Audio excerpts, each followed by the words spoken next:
Hello, and welcome to the Golf Course Lawn Show. My name is Ron Henry, and I'm here to help answer your lawn care questions. Now, if this is the first time you're joining us, welcome. Super happy to have you here.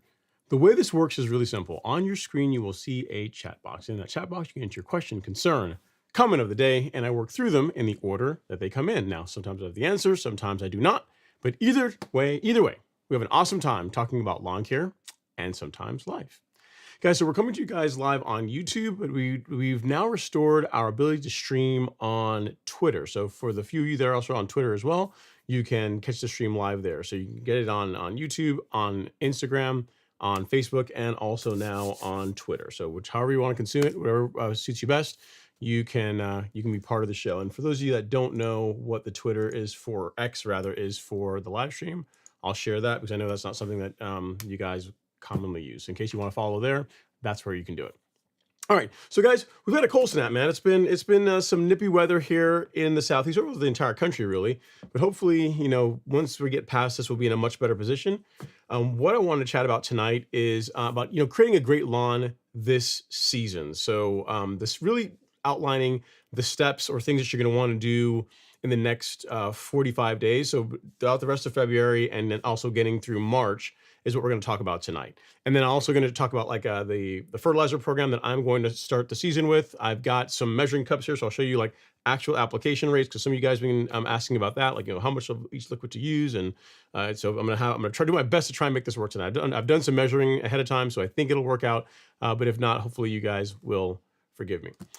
All right, so let's see what we have in the live stream this evening. Oh, and for any of you guys that were trying to send super chats, there's currently a problem with my AdSense that I'm trying to get figured out. So that's not going to work. If you want to support the channel, leave a like, or you can join the Golf Course Lawn Academy on the Golf Course Lawn Store. So in case that question comes up, that is what's going on with that.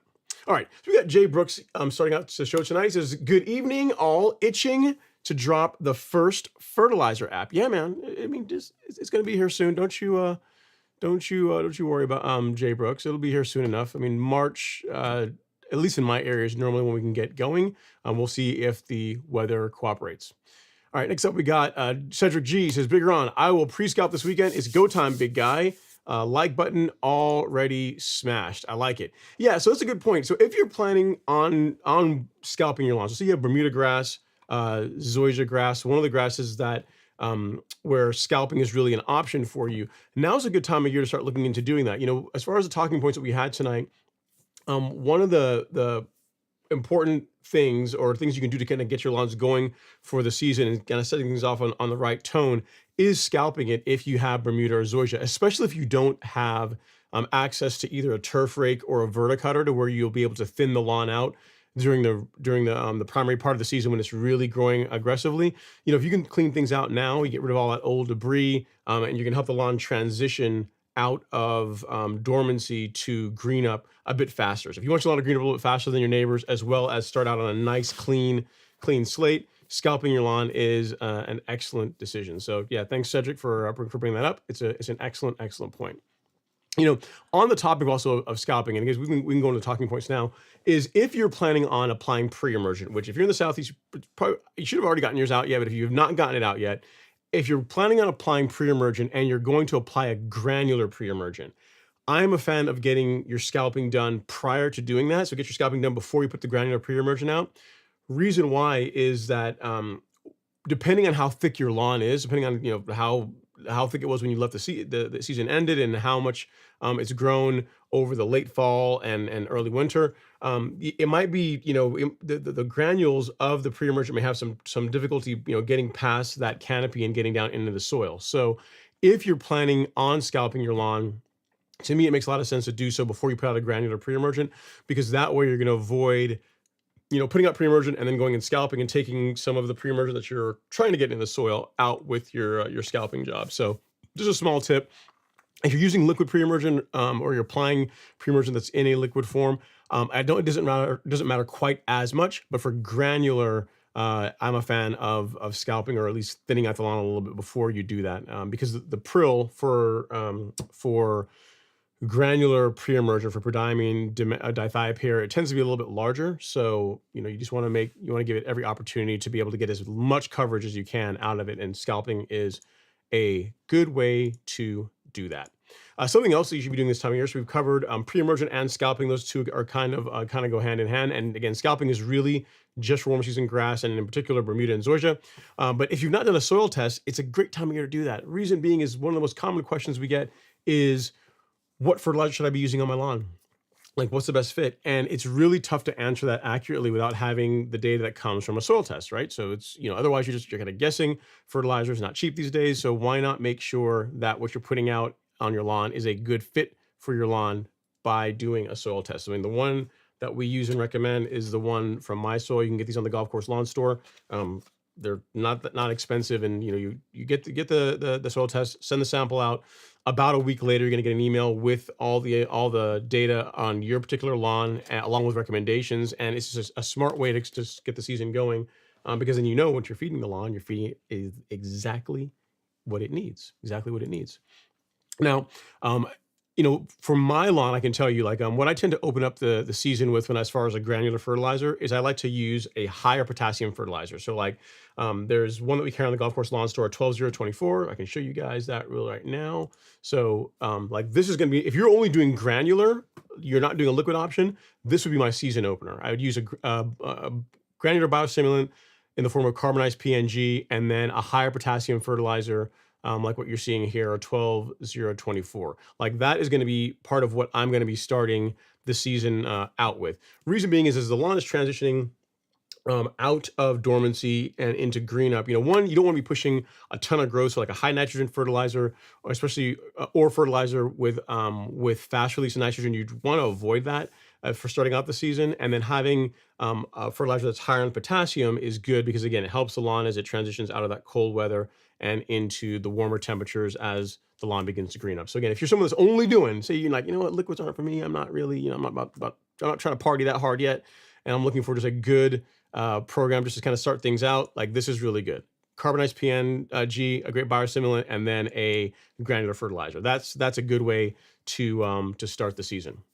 Now, what I'm going to be doing, and as you guys have seen me do in years past, and there's no reason to mess with what works, is going to be doing that along with a combination of liquids, a combination of liquid biostimulants and micronutrients. So I'll show you guys exactly what you're going to see what Ron is doing on his lawn this year to start out the season. I'll show you that, and I'll also give you guys some options for people depending on what your soil test results say. All right. So we started out with carbonized PNG and the fertilizer. In addition to that, as you guys have seen in years past, I'm a huge fan of the Miramichi products. So Release 901C, NutriKelp, and BioSpectrum are what I'm going to be opening up with as far as liquids go. Reason being is that, Release 901C, you're only talking like 9% nitrogen. Kelp is an excellent addition, kind of like carbonized, kind of like the potassium that's in the fertilizer to kind of to help the grass as it moves out of cold temps into warmer conditions. And then finally, BioSpectrum is something that I do every time I spray liquids on my lawn. Reason being is that if you think about the way fertilizer works, right? Whenever you apply granular fertilizer, you apply it, you water it in, it gets down in the soil, and then the beneficial like bacteria, fungi that break that down, they then take the fertilizer and they make it available in a form that your grass can use. So BioSpectrum helps accelerate that. It helps accelerate the population of healthy bacteria in your soil, which helps anything you apply that's a granular product to work that much better. So hence why you see it as part of my program. So this literally right here is what I will be spraying and applying on my lawn. Another reason why I'm a huge fan of BioSpectrum is, if you are someone that is, you see you're real mowing your lawn, or you have what the term is like highly maintained turf, or turf you're out there, you're mowing it regularly, you're pushing it, you may be mowing a little bit shorter. Fungicides are something you're going to want to do from a preventative standpoint to help keep disease out of your lawn, because when we get into late spring, early summer, brown patch can be an issue. If your lawn is under fertilized, you can potentially have dollar spot. Dollar spot isn't normally a problem that much in Bermuda lawns, assuming it's getting enough nitrogen, but brown patch and so a few other lawn diseases can be. So the way we can prevent that is with a fungicide. The negatives to fungicides is that they're hard on the same beneficial bacteria that I was telling you about that helps your fertilizer to work better. So you're kind of working against yourself when you go out and do that. So the way to counteract that is with a product like BioSpectrum, which is why every time I spray liquids on my lawn, whether I'm just spraying liquid fertilizer and kelp, or if I'm also doing growth regulator, that is always in the tank. So that's why you'll see this mentioned, you'll see it listed here along with everything that I am doing. All right. So this is my option that is for a couple of things. For a person that is like Northeast Georgia, where by early March, our lawns are beginning to green up, but they are not growing like, say, South Texas or like southern parts of Arizona or Florida, right? If you're in Florida, south of like I-4, like you're probably already mowing regularly. You're living your best life. So in a situation like that, where the lawn, in my opinion, can take a little bit more N, what you could do, a little more nitrogen, what you could do is, say you're already regular mowing, an option could be similar to this, except that we're going to swap out 901C for our fertilizer, which is the 22-3 that we worked with the Andersons to create. So this is a little bit higher nitrogen. For someone that's already regularly mowing their lawn, this is a great option. This is a good spoon feeding program that you could use literally throughout the entire year, and it would be a good way to open up the lawn, open up the season. Now, one of the questions that I'll often get is around application rates. When it comes to the liquids, and it's fairly easy for the Miramichi liquids anyway, the rate you're always going to want to, or that I think makes the most sense, that gives you the most applications for the amount of money you're spending, is 3 ounces per 1,000. And when you look at how much that is, it's not that much. So I've actually got it measured out here, so I'll actually show you guys. So 3 ounces of, this is not fertilizers, water with food coloring, but just to kind of make it easier for you guys to see, like that's how much 3 ounces is. So if you had a 1,000 square foot lawn, you would put that much of release 901C or release 0 or NutriKelp into a gallon of water in your backpack sprayer and spray that over 1,000 square feet. If you had the mythical 4,000 square foot lawn where everything is really easy, right? Because most of us are running around with 4-gallon sprayers, then the total amount of product you would apply would be that, right? So it's just to take the same 3 ounces, multiply it by 4, you get to 12 ounces, and there you go. So this would be the amount of product if you were like wanting a visual reference of how much you'd be using in 4 gallons of water that would get sprayed over 4,000 square feet. So for 1,000 square feet, for 4,000 square feet, this is what it looks like for the Miramichi liquids. If you were going to do the 22.3, hang on a second, let's see if I can pour this and not make a mess. Bear with me. All right, so that, close enough, I think. That is like 6 ounces, right? So 6 ounces, if it settles, 6 ounces per 1,000 is what the rate is for all of the, for both the golf course lawn micronutrient and also the 22.3. So that's what that would look like, again, if you're spraying 1,000 square feet, that much product in 1 gallon of water over 1,000 square feet. If you're spraying 4 gallons of water, so we were doing 4,000 square feet, you would end up with, if I measured this out right ahead of time, I think I did, look at that. My math is mathing, you guys.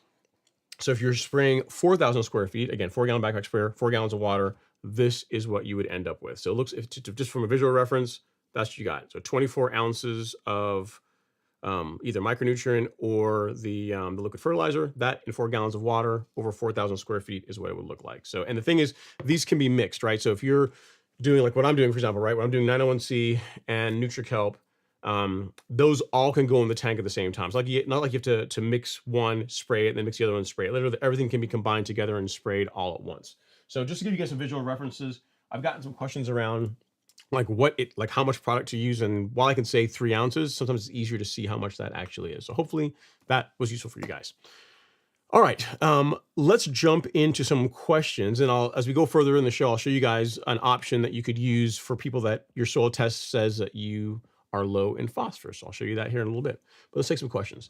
All right, first up we have Mr. Hayes. You're saying hello. What's going on, Mr. Hayes? Hopefully you're doing all right. And then next up is the notorious Zaz. He says, hey, Ron, spectacle at full rate. Okay, all right, look at you.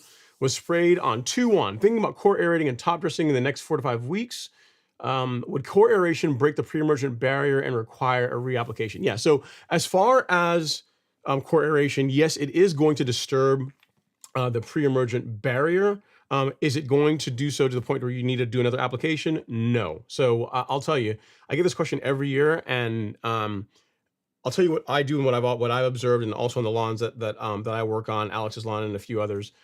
You know, whenever I apply my pre-emergent, which is normally in early February, I do it one time, and that's it really until the fall, and then I will inevitably aerate and or top dress in April, May time frame. So while the core aeration does disturb the barrier, to me anyway, I've never had a large outbreak in weeds after core aeration. Same is true for Alex, and same is true for Alon. That's also the neighborhood that we both work on. So I say that to say that I would not go out and do another application, especially since you use Spectacle in the springtime, which again is a really good pre-emergent. You apply it at full rate. There's no reason to go out there and apply any more pre-emergent. You really shouldn't get a ton of breakthrough. So especially if your lawn is largely filled in, so there's not a lot of bare dirt, and you go out and you core aerate it and then you top dress over it. I mean, as long as what you're bringing in, the material you're bringing in is fairly clean, you shouldn't have too much problem. So to answer your question, no, I would not go out and do another application of pre-emergent after you core aerate and top dress. I really would not do that. I mean, if we live somewhere where temps were to where you could core aerate and top dress and then do pre-emergent afterwards, sure. But most parts of the country, it's the timing for pre-emergent comes before when the lawn is actively growing to where you can core aerate and top dress. So hope that helps, the notorious Zaz. I get what you're thinking. I mean, I know the concern, and it is true. Like anything you do that disturbs that soil barrier is going to reduce the effectiveness of your pre-emergent. But what I've seen in practice is it's not like it creates a huge problem where you have a big outbreak of weeds in your lawn. Again, also using spectacle flow, so you should be okay. All right, good question. Brett's Grasscapade. What's going on, Brett? He says, good evening, Ron. What's going on, sir? Hopefully you are doing well. I appreciate you coming by to say hi. I know you recently moved to Georgia, so we got to get together and say and catch up at some point, man. All right, next up we have Cooper24. Says, Ron, hope this finds you well. Do you have a product recommendation for pre-emergent when it comes to a lawn that has fruit trees? No, not really. I mean, you're not going to want to use pre-emergent around. I mean, if the fruit trees are fruits and you're going to eat them, you're going to consume them, you wouldn't want to use pre-emergent around them. I mean, general guidance is that you're going to want to avoid that. If you wanted to try and use, or at least any chemical pre-emergents like prodiamine, if you want to go out and use like some of the more organic approaches, I think like corn gluten meal is something that people will use. I mean, how well that works as a pre-emergent is hard to say, but that's something that folks like to use. Like that would be okay. But as far as anything like prodiamine, dimension, spectacle, any kind of like chemical pre-emergent, I would avoid that around fruit trees if you are planning on consuming the fruit. So to answer your question, no, I don't have anything I could recommend. And again, I would just avoid pre-emergent in that case. You might look around and see if there's one that's labeled for use, but I have not come across one. I've not come across one. Pretty much all the guidance I've ever read is like, if you're going to eat it, like don't use pre-emergent around stuff you're gonna eat. All right. Next up, Mr. Robert Rainey. He says, good evening. Is this the last of the cold for the Southeast U.S.? Well, Robert, like I said, from your lips to Mother Nature's ear, man. Let's hope so. I'm ready to get the season going, man. This cold, warm. I'm over it. Ready for it to get hot and get going, right? All right. Next up is End Time Watcher Show. He says, hey, Ron, hope all is well. I put down some 007 pre-emergent and it snowed. Will it still work in stopping weeds from coming? Minister Eddie, thanks. Yeah, it'll be okay. I mean, snow you're technically watering in. But yes, to answer similar to the other person's question, you don't need to go out and reapply pre-emergent if you have like heavy rainfall or if you have a light dusting of snow. That's nothing really to be concerned about. I would not go out and reapply it. All right, so you're still fine. Higgy Pop is up next. He says, happy Friday, Ron. What is a super sod level mix made of? And do you still have a discount code for it? I do have a discount code for it. And what is it made of? Okay, so there are there's two major parts. There is the screened USGA sand that they use in it. And then there is their compost, which is called, they call it soiled cubed, which is, there's humate, there is, it's made from zoysia grass clippings, and they have a bacteria package, a microbial package they add. So there's three parts to it. I forget what the second part is. But it's a screened compost that doesn't have like, you're not gonna bring weeds in your lawn, doesn't have a bunch of trash in it, a bunch of weeds or anything like that. I have a video that I tend to keep around to show you why I'm a huge fan of that product. So if I can actually find it. Yeah, here it is. So a big problem with top dressing materials or leveling mixes, right, is you'll get them, and a lot of times you get like bark, and in my case, I've gotten some got like rocks and stones in them, and just you end up having to put the material out and then spend a bunch of time afterwards, like getting all that trash out of the lawn. Because if you're someone that's real mowing, you can't run over rocks. They're bad. That's really bad for real mowers. Real mowers are allergic to stones. And really, you want to avoid like bark and peanut shells and all this kind of stuff. You really just want to avoid that. Really, the only thing you want to mow is grass. So the one test that the soiled cube, the super sod top dressing mix or leveling mix passes is that the stuff is incredibly clean, incredibly clean. So I'm going to show you here what I'm talking about. I got a video that I'll put up here right now. So when I top dressed my lawn a few years back, I did the entire back lawn. It was like 6 or 7 yards of material that was used for the back lawn, right? So this, as far as rocks or debris, is what I was working with. This is what came out of like 6 or 7 bags of their material, their compost. So if you are if you are looking, if you look at that, that's a dime that's next to it, and you know that's pretty legit, right? So as far as just a way of not introducing a bunch of stones, rocks, trash in the lawn when you're done with the leveling work, it's really tough to beat. It's really tough to beat what Super Solid puts together. I am looking here for my code. I think I've got it here. Higgy, give me 1 second here. Ron Henry. All right, I think that's it. Let's see here. I think this is, I may have to send it to you after Higgy, because it doesn't look like this is working. So give me 1 sec to fix it. It's going to be ron-henry.com/top dressing. But there's something up with the URL right now that I'll have to fix after the show. So I have your information, Higgy. I will send it to you. I'll send it to you once the show is over. Actually, you know what? Give me 1 second here. Let me see if I might be able to find it another way that they sent to me. Give me 1 sec. Cause I know how you guys are. You'll be like, oh man. Yeah, so here we go. Yeah, this will work. All right, so this is my code.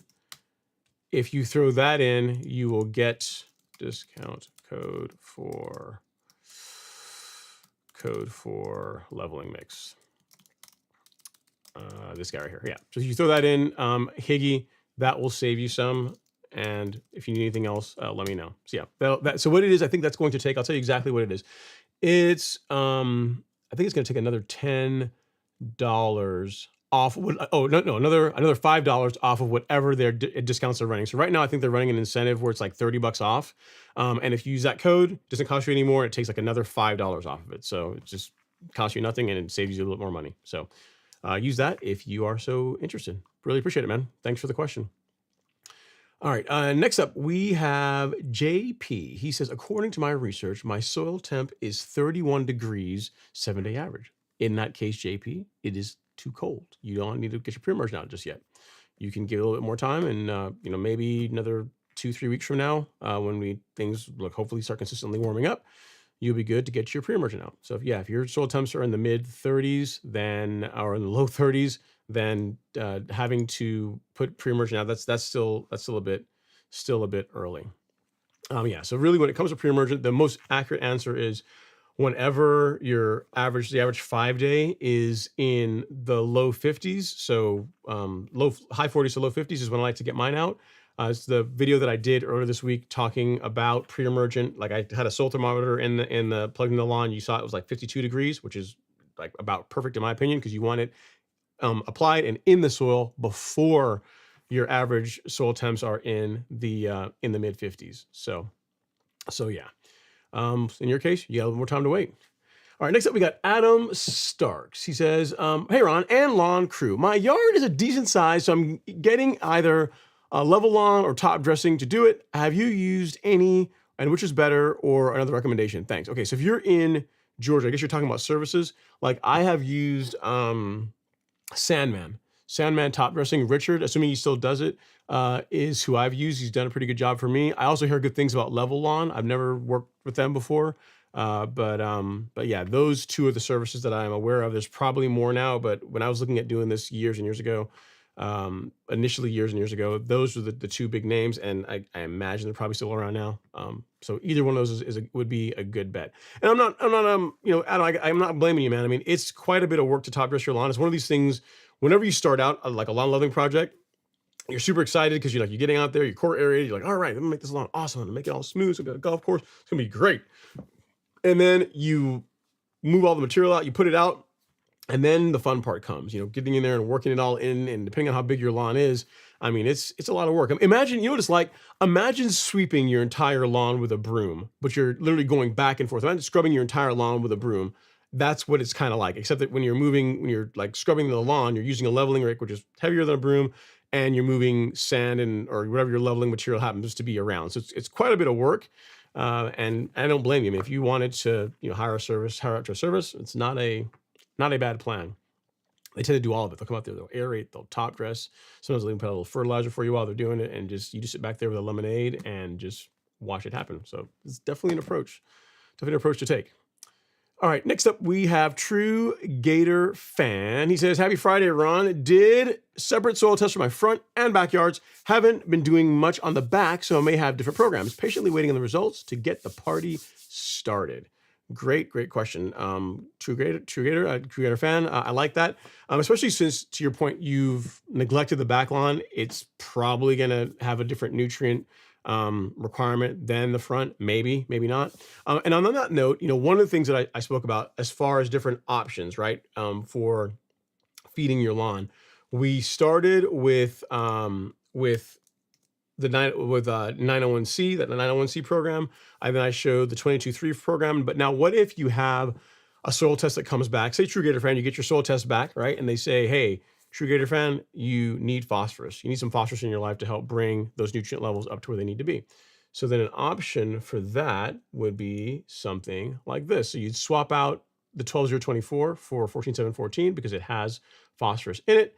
The 22-3 has some phosphorus in it. NutriHelp has a tiny bit of phosphorus, but really the big change to this is the granular fertilizer. So instead of using a 12024, you'd use a fertilizer that has some phos in it, right? Which makes a lot of sense. And that's the big thing you would swap to if you were going, if your soil test results show that you need phosphorus. Outside of that, like, I'm not a huge fan of, generally it's just not a good idea to regularly just keep applying fertilizer with phosphorus in it to your lawn unless your soil results show that, because unlike nitrogen and potassium, phosphorus tends to hang around in the soil. Like, it doesn't leave the soil nearly as quickly or as easily as nitrogen and potassium do. So if you have, if your soil test shows you have adequate phosphorus levels, I really wouldn't be doing any granular inputs that's going to really add more to that. For example, my soil tests show, like, my phosphorus levels are on the optimal to even a little bit high side. And I haven't added any phosphorus fertilizer as far as granular phosphorus fertilizer to my lawn in years and years. So once it's there, it tends to stick around a lot longer than nitrogen and potassium. And the only way you're gonna know that is by doing a soil test. So good job, True Gator Fan. I like it. All right, next up we got Mr. Kerry McDaniel. Here's a question. He says, was going to do a full leveling on my Bermuda this year, but won't have time. I do plan to level a few spots. What would you use that might be available in bags for just a small area, 3 by 3? So 3 foot by 3 foot area. Man, you could just go get a like a medium. Not what you don't want play sand. You don't want like a really fine sand. You want like a medium to like mildly coarse sand. And then you want to mix with that some kind of organic, like topsoil, or another option I'll show you. Like, a big fan, if you're making your own top dressing mix, and in that case you're doing a pretty small area, a good option would be something like carbonized PN. So if you went to shop and then Miramichi Green biostimulants, I would mix this stuff with it. So this could serve as your organic component. And then you can, I don't know what the big box stores carry, but I mean, if you can find like a mortar sand, something like that, it would be that typically has the right consistency for lawn leveling. Again, play sand, you're going to want to avoid it's too thin. And then you don't want like a super coarse sand either. So you want something that's kind of in the middle. And the sand that they use for like plastering or for like doing like setting blocks, like that sand tends to have the right consistency for leveling. If you can find that at your local big box store, or if you can find like a local place that sells leveling material or sand for top dressing, that would work well. So that's what I would do, Carrie. As far as the material, you can do 100% sand if you want to. I'm a fan, though, of always using a little bit of organic material along with that. So again, carbonized PN, or like a good screened compost that doesn't have much of trash in it, along with the sand, like a good 70-30 blend, I think is good for like a residential lawn if you're going to do some spot lawn leveling. So hope that helps, man. Sorry you don't have the time to do a full top dressing job this year, but I mean, at least you'll be able to get some of it done, right? Get those little small trouble areas all polished up. And who knows? You might start and you're like, you know what? I did this 3 foot area, 3 feet, 9 square feet, not that big a deal. I can go and do like, another 500-600. Not gonna be too bad, right? So you never know. You never know. And the thing is with top dressing, I got to tell you, is that it has there's so many benefits to it, right? Like the thing that we most think about when we think about lawn leveling is being able to mow lower and just like all the appearance features of it. But a big part of leveling your lawn, a big benefit, especially say if you have like clay soil, right? That tends to be a bit more compacted where water can't really get into, can't infiltrate it, can't get into the water, can't get into the soil quite as easily. If you go out and you do a nice heavy aeration and then you top dress with some sand and compost, what you're going to find outside of it looking really spectacular and your neighbors wondering what you did to your lawn is it's going to improve drainage so much. Like the biggest difference, the biggest surprise, I should say, rather, that I came across the first time I leveled my lawn is how much better it drains water. Like literally, it doesn't matter how much rain falls on it now, within an hour and a half or so, it just pulls it away from the surface. Like it really does a much better job, pulling water into the soil profile compared to when it was just not top dressed. So something to keep in mind. That's another benefit of it, other than just fixing bumpy spots in your lawn. I'm a huge fan of top dressing and lawn leveling for that reason. All right. Robert Thomas says, "Evening gang from East Central Ohio. Go Buckeyes." Hey, you guys won. Whatever. You got, game. You got to recognize. Put some respect in your name. Had a neighbor ask me how to get started taking better care of his lawn. Recommendations. Yeah. So, how to take better care of your lawn. The first thing I would tell you that most people do not do enough, and is probably the most important thing to the appearance of your lawn, is just regular mowing. So if your neighbor did nothing else, but committed to mowing his lawn at least once a week, but if you're really a boss, you're gonna baller status, if you can commit to mowing it twice per week, your lawn, just from doing that, from a parent standpoint, is gonna look a whole lot better. So once on the weekend, if you can find a time during the week, or you can make one of your kids or someone else mow your lawn in the middle of the week, that's gonna make a big difference. So mowing is probably the thing that pretty much everyone can do, like mow more. Doesn't really cost anything other than your time to do it. And when he's mowing, he or she, whoever's doing their lawn, make sure your equipment is sharp. I'm assuming that if they're asking this question, they're probably going to be using a rotary mower. And most people that have rotary mowers, the last time the sharp blade was on the mower was when they took it out of the box. So using sharp equipment, a sharp mower blade is really important, because if you go out there and you start cutting the grass regularly with a dull blade, you're going to be tearing the grass more so than cutting it, which even if you cut it often, say twice a week, and you're cutting it with dull equipment, what you're going to find is the lawn is going to have like a matte, like a haze to it, like a brownish haze to it. And if you get down, pull up grass coming out and you look at it, you're going to see the tips are going to be kind of brown and frayed. And all that is from not using sharp equipment. So as a just simple tip, one thing you can absolutely do is going to cost him nothing, is mow his lawn more frequently with sharp equipment. If he wants to go up another notch, he wants, to have the lawn really stand out, what I would tell him to do then is to get a soil test done and then fertilize your lawn based on the soil test results. So get the data. These are not that expensive to do.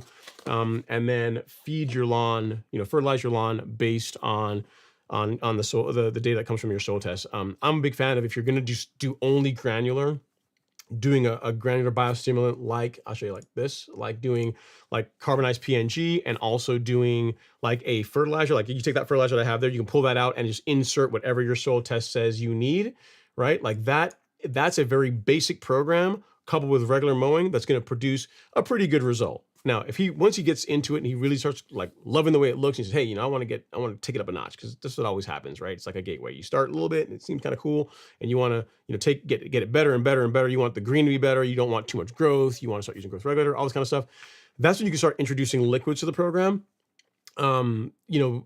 It's more work to do that, because then now you're talking about getting more equipment. You need like a backpack sprayer and whatnot. But I mean, as far as being able to open up a huge world of options of things you can do from a standpoint of, if you got to do weed control, you have the equipment to do it. If you want to use growth regulator to limit how fast their lawn grows, you can do that. If you want to be able to play with, with, again, different biostimulants, all this kind of stuff, like having a backpack sprayer or a sprayer of some sort is a really cool tool for being able to do all of that. But I wouldn't want to start him there. I don't want to scare him off. You don't want to throw too much at them to where they feel like it's overwhelming, right? So just say, hey, first thing, if you want to have a really, really good lawn, can you mow it at least once a week? If you can't mow it once a week, I'm not saying don't bother, but if you can't mow it more than, at least weekly, really twice per week is better. Everything else is not going to matter as much. So in other words, if you get out there and you get a soil test done and you fertilize your lawn based on the soil test results, and you get out there and you also spray a nice liquid program on your lawn, and you can have a lush, green, amazing lawn, but if you're not mowing it, it's not going to look good. It's not going to look great. So mowing is the thing that kind of brings it all together. Like the biggest, you can also tell, you can put it to him this way or her this way. The biggest thing that separates, is in my opinion, I mean, there's a lot of other things, but the biggest thing that separates the way turf looks on a golf course or a professional sports field compared to most residential lawns, granted, yes, the preparation is different and this type of thing, but the biggest thing that keeps that looking that much better is the fact that those fields, golf courses or soccer fields or football fields or baseball fields, they get cut much more frequently than residential lawns do. So the thing for mowing, I'd say, is you want to, kind of like what you do with your hair, with a haircut, is you want to mow your lawn before it looks like it needs to be mowed. Kind of like you want to get a haircut, you want your hair to always look good. Like you cut your hair before it looks like it needs a cut. That's the same like mindset you want to apply towards mowing. So hopefully that's helpful as far as giving him a couple, him or her, a couple of tips as far as getting going. We do have a beginner's guide to lawn care. I'm gonna find it here for you really quick. Yep. So if you go to, where is it? Right here. Yep. So if you go to the golf course lawn store, right, and then you go to resources and our carefully curated knowledge base, right, and then you scroll down over here on the right side where it says lawn care how-tos and guides. The very first one is a beginner's guide to lawn care. So it talks a little bit about understanding your lawn, type of grasses you have, different parts of the country you might be in, the importance of sunlight.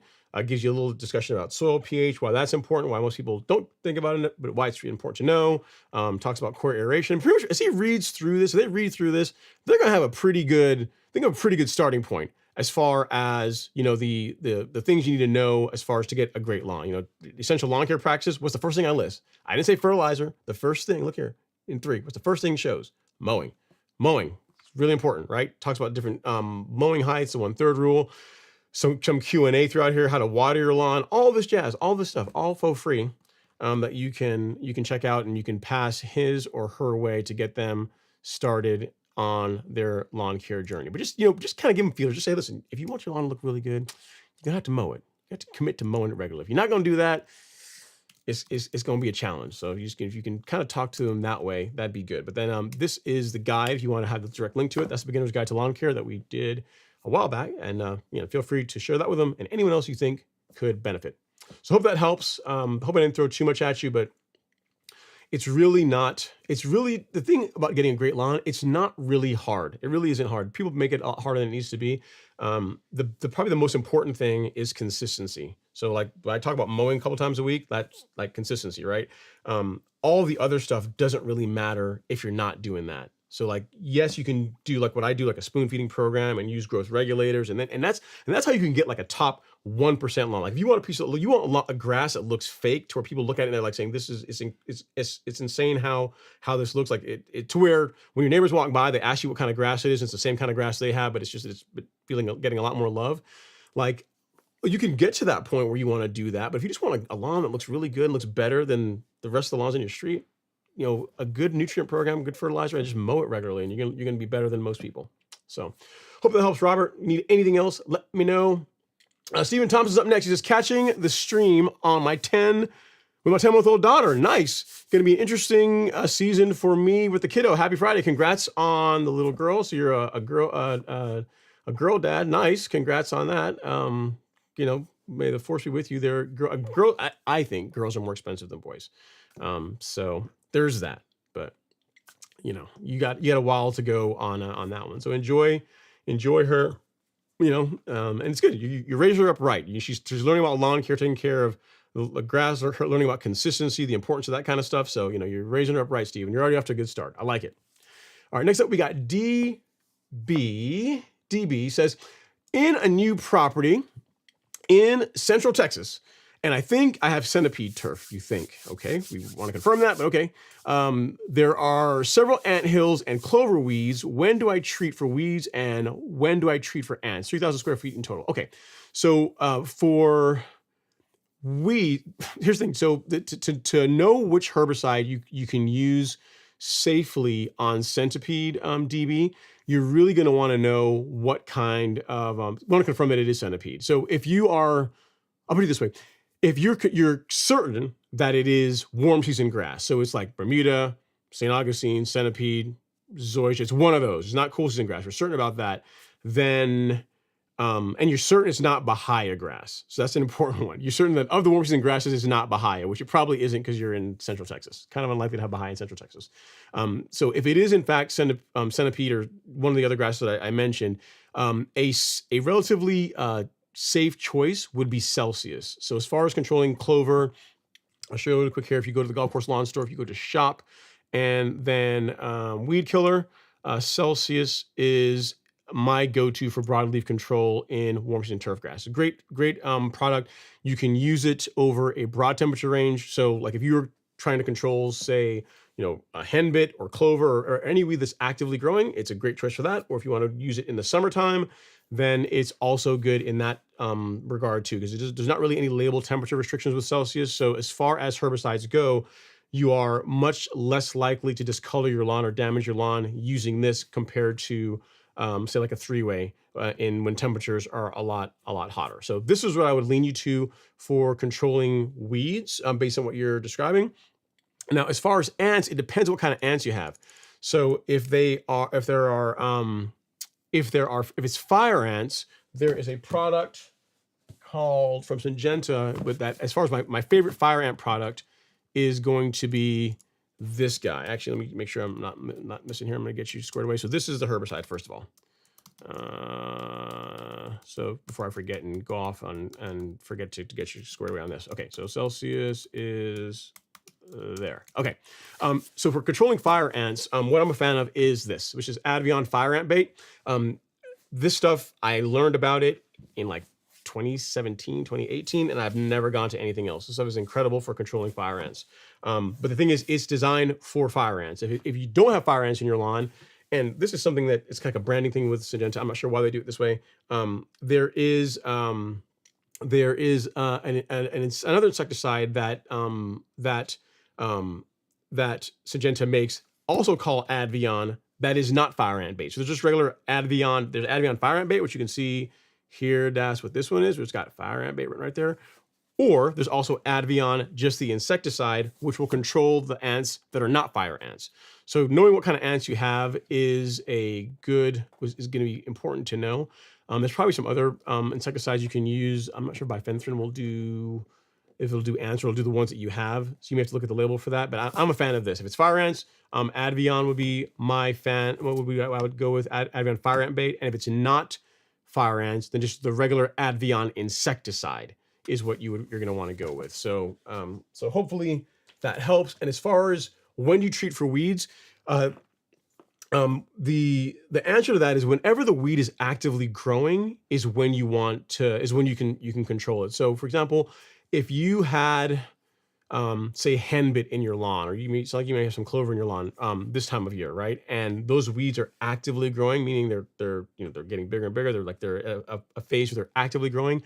That is an ideal time to spray, to use herbicides to try and control them, because then the herbicide is going to be absorbed and it's going to move through the weed and ultimately kill it, right? So an example of a bad time of year for a particular type of weed, let's say you had crabgrass in your lawn, right? And you're spraying for crabgrass in like, I don't know why this would be a thing, but let's say you're spraying for crabgrass in like, say, September or October.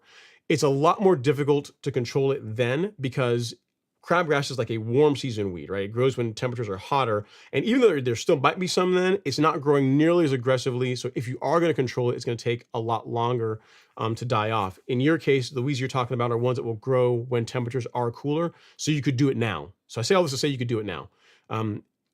For best results with Celsius, you are going to want to use surfactant. So this, and I don't pack the Celsius. So these two right here. So really you got Celsius and the surfactant, these two together are going to help you get a better result whenever you are spraying weeds. And the link that I sent you, there's an option there for a kit that has the herbicide, surfactant, and a marker dye to get you all set. So, so hope that helps, sir. yeah, sorry you're dealing with weeds in your lawn, but yeah, as long as you have a plan going forward. And Celsius would be a good choice because on Centipede you can do that. So that's gonna be okay. All right, great question. Next up is Joseph Duque. I think that is right. Joseph Duque. He says, "Hey Ron, if my lawn is low on NPK, would you still put on your first fertilizer app with I think you're saying 12-0-24 fertilizer, or would you go out with a 14-7-14 for your first app?" Great question, Joseph. You probably asked this before I showed this right here, right? Probably before I showed that, right? Before I show this picture. So yes, if you need phosphorus, then this makes more sense. The 14-7-14 is a better choice, or it is the correct choice versus the 12-0-24. So that's why I was saying, your soil tests will dictate what fertilizer gets inserted into the granular fertilizer peg. That hole there, you can plug a different fertilizer in, and what you'll know what it needs to be will be based on what comes out of this. So in your case, you're low on NPK. The 14-7-14 is a good choice. With both the 12-0-24 and the 14-7-14, the amount of they have a higher amount of slow release nitrogen in them than say something like Humic Max. Like Humic Max is designed for it's got more fast release nitrogen. I think Humic Max's memory serving is doing like 35% slow release. So it's a great fertilizer when like the lawn is greened up, you're looking for something to apply at low rates once per month. Like Humic Max, the 1608 is a great choice. To start the season off, 12-0-24, or for a lawn that needs phosphorus, the 14-7-14 are good choices. So in your case, the 14-7-14 is the correct answer. And again, good job on getting the soil test done. Warms my heart and to my hair people doing that, because it means that you are not, if something's not going right in your lawn, you know that your nutrient program is not going to be one of the things to blame, right? You can rule that out because you've got the information to know what you should be doing. All right, Sunset Bay Golf is up next. He says, "I just serviced our verticutter. It's ready as soon as it stops raining. We're getting 3 inches of rain in the next 2 days. Should I wait to apply liquid iron and mag after the rain?" Yeah, I mean, especially if they are foliar, they rely on foliar uptake, Sunset Bay Golf, I would wait. I'd wait. I mean, when it's done raining and you have a patch of dry weather, 2, 3, 4 days of like dry weather, yeah, then you can get out there and you can spray any liquid, magnesium or micronutrients you're gonna be putting on your grass, and then you're just gonna get a better result from it. You're not gonna apply it and then have it get washed off by rainfall. Truth be known, you really only need about 4 hours or so of dry weather for the grass to absorb the majority of the liquid fertilizer, the 22-3 or our micronutrient. I'll show you either of these guys right here, either of these two. I'm really using about 4 hours of dry weather, but I always tell folks, if you can wait for you don't have a day or two of rain, a few days for it to be rain free, that's even that much better. Same thing for like growth regular, same thing for Primo, right? Primo, 4 hours is really, I mean, you're gonna get the majority of the benefits if you have 4 hours of dry weather, but really you have a day or two, even that much better. So great question, Sunset Bay Golf. Enjoy the rain while you have it. You're complaining about the rainfall. I mean, I'm not gonna say complaining, but you don't welcome the rain this time of year because you got other things you want to do. But there's gonna be times when we get into the summer when you're gonna be wishing for that rainfall, for that free irrigation, and you're not gonna have it. So I would just, take it while you can get it. Take it while you can get it and enjoy it. All right, next up is Toucan Sam. Toucan Sam. He says, "Hey Ron, I got my soil test back and it says my lawn has high potassium and low phosphorus and nitrogen. What fertilizer options do you recommend?" I'd like to see how high the potassium really is. Toucan Sam. I mean, you could see if you could find a fertilizer that just has nitrogen and phosphorus in it. I don't know that too many of those. So if you, without seeing your soil test results, if it were me, the 14-7-14 is what I would probably end up using. I have to see how high your potassium really is, but 14-7-14, given that you're low on phosphorus, is what I would go with. So again, you can also look around and see if you can find just an NP no K granular fertilizer. But again, I don't see too many of those very often. So again, to recap, this guy here is what I would this guy here is what I would go with, the 14.7.14. All right. So hopefully that helps, sir. I'll send you a link to it. You can take a look at it for yourself, and then you can decide if it is the right fit for you. All right. Next up, we have James Kelly. James Kelly. He says, I have Eclipse Kentucky. You know what? I always say that before I even read your question. Cool season grasses, for the most part, you guys get way cooler names for like the names of the grasses, I think, than like Bermuda grass. I mean, we get like Celebration, Tahoma 31. I think there's like Iron Cutter. That's kind of cool sound. But you guys have all these really cool names like Midnight, Eclipse, you know, all these. Anyway, he says, I have Eclipse Kentucky Bluegrass in Tennessee, and it's not gone dormant this year. Will that hurt the grass this upcoming season? No, it shouldn't. I mean, dormancy is a response to like the weather conditions that the grass is seeing, and if it's you know, if it's not stressed, if it's not seeing conditions that are causing it to check out, then I really wouldn't sweat it. The thing I would say is that if you have been keeping up, in other words, if it hasn't gone dormant and you've been mowing it throughout this entire time, as long as you've been feeding it as well too, you should be good to go, James. So yeah, I really wouldn't worry about it. I mean, if my that's actually not true. I mean, I kind of like the fact that Bermuda goes dormant for a little part of the year so I can get a break. But most people, if given the choice of their lawn never going dormant and staying green year round, they would welcome that. But no, it's not going to hurt the grass. You should be absolutely fine. I really wouldn't worry about it. All right, Ninos, what's going on, man? It's been a while. He says, hey, Ron, I have not been here for a few weeks. I'm here, and I gave my like. Thank you so much. I cannot wait for the weather to warm up and the snow to start melting here in Chicago. Thanks so much, Ninos. That really means a lot. So, guys, we have over 100 folks in the live stream. If you guys would not mind hitting that like button ever so gently, it's a free way to support the channel. Sends good vibes to the various platforms, and you know, gets more folks to come on and hang out with us. If you're on Instagram, you can do whatever you do on Instagram. If you're on Twitter, you can heart it. You know, if you're on YouTube, you can hit the like button, whatever it takes to show some good engagement. I would really appreciate it. And it costs you absolutely nothing, right? Can't be free. Okay, next up is Ryan N.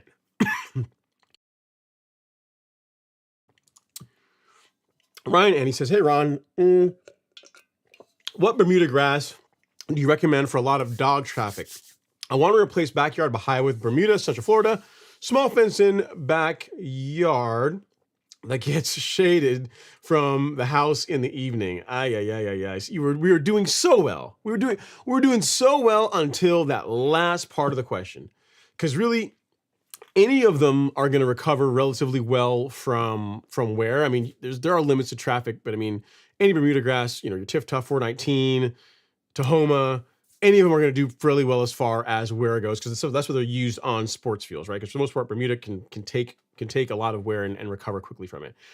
But the one thing, you know what's coming, the one thing Bermuda does not tolerate, like the nemesis, the kryptonite, the ice cream and mayonnaise combination for Bermuda grass is shade. Like Bermuda and shade is like ice cream and mayonnaise. They just don't go together. So you say you have a fenced backyard that gets shade from the house in the evening. I don't know how much shade you're talking about, but I could tell you that any parts of the lawn that are seeing really any amount of regular shade on a regular basis are not going to do as well. They're going to grow thinner. Especially in your case, where you're going to have dogs out there. You're going to have dogs, maybe kids out there on the lawn. The ability for the lawn to recover from injury is going to be compromised if you're talking about a shaded lawn. So Bermuda, you know, might not, again, without knowing how much shade we're talking about, Bermuda might not be the best choice. Bermuda might be the best choice. I mean, Zoysia is a bit better than Bermuda. Probably the most shade tolerant warm season grass. I think they call it, they call it the shade grass of the South is St. Augustine. But it just depends if you like the look of St. Augustine. So if you're looking for a warm season grass in Florida that will tolerate shade fairly well, St. Augustine is a good choice. And then after St. Augustine, I would look at Zoysia, and then way in the distance, to the point where I really would consider it, would be Bermuda grass. So Bermuda just doesn't, shade tolerant Bermuda just is not a thing. Like Tiff Tough is supposed to be a bit more shade tolerant, but I mean, it still needs tons and tons of direct sunlight. And by direct sunlight, I mean, not like, you walk outside and it's not dark. But I mean, if the light's passing through trees, where it's filtered through trees or through shrubs, or in your case, you probably have some kind of a privacy fence or something to where that's going to be casting shade. You just have a lot of things working against you for the lawn doing well. Like what it really needs is, like, you've seen pictures of my back lawn, like there's nothing really around it. Like there's just the sun and whatever, like space and everything in between. There's just there's like a direct line of sight from the sun to the lawn, and that's when really Bermuda does its best. So I mean, if you really want to try it, a lot of people say that Tiff Tough does better than others as far as shade, but again, shade tolerant Bermuda just really is not a thing. It just isn't. So if I might look into St. Augustine or maybe Zoysia. The challenge with Zoysia though is that it's not very, as far as recovering from injury, not as good as Bermuda, right? So what you really want is Bermuda based on what you're describing, but you need sunlight, man. You're gonna have to have a lot of direct sunlight, 8 hours of direct sunlight really for it to really do well, especially a lawn that's gonna be stressed from regular pet damage. So hopefully that helps. I know it's probably not the answer you wanted to hear, but the last thing I would want you to do is go and, kill off your bahia grass and then go and put Bermuda in. Because, well, here's how it will work, right? You'll go out there and you'll get rid of the bahia. You'll bring the Bermuda sod in. You'll put it down. You'll apply it and you'll water it. And, initially it's going to look really nice. And then slowly and slowly and slowly, it's going to slowly thin out. And then when the dogs damage it, it's going to take longer and longer to recover from wear. And then eventually it's going to get really thin and scraggly and not looking great. And you're just going to dislike it. We'll be back here talking again while you rip it out to go do something else. So, yeah, Bermuda just needs plenty of sunlight. Another one, like paspalum, seashore paspalum. A lot of people think about that grass too. It's a pretty grass. Like that's actually what they use at the baseball, the stadium here in Atlanta. I think it's Platinum TE, whatever it is. I've had a viewer that reached out to me, and he has resodded his back lawn. I think this is his third time doing it. And each time he goes to the sod company, he says, "Hey man, what's going on? I put the sod down. It looks great for like a month or so. And then it starts to really thin out and it doesn't really look that well." And the sod company says, "Oh, well, no, it's maybe not watering it right, or you're not fertilizing it right." Or this. I said, "Dude, it's just sunlight. It needs like warm, especially warm season grasses outside of St. Augustine, which still needs plenty of sunlight. They need light. They need sunlight to do well. Like grass needs a lot of direct sunlight to do its absolute best, especially if you're going to be having it, taking wear from traffic." So hope that helps, Ryan. Give you some things to think about. Look into Zoysia or St. Augustine, or figure out a way to get more light. Figure out a way to, I mean, you can't do much about the house, but if there's anything else that you can cut back that will help get more light on the lawn, then you could give that a go. And again, of the Bermuda varieties, or cultivars that I hear good things about when it comes to shade, which I even hate to say this, but Tiff Tough is what people say does fairly well in shade. But again, it's not really a thing. Bermuda and shade just don't work together. All right, and you're gonna say maintain with a rotary mower? Yeah, so Bermuda can be cut with a rotary mower. So all the grass I've mentioned can be cut with a rotary mower. St. Augustine is probably best suited to a rotary mower out of all of them. Like Bermuda and Zoysia really do best when they are real mowed.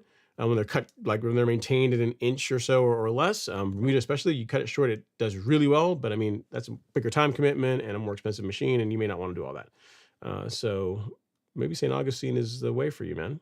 Perhaps that's the one. And in Florida, St. Augustine is very popular, so that might be the way to go.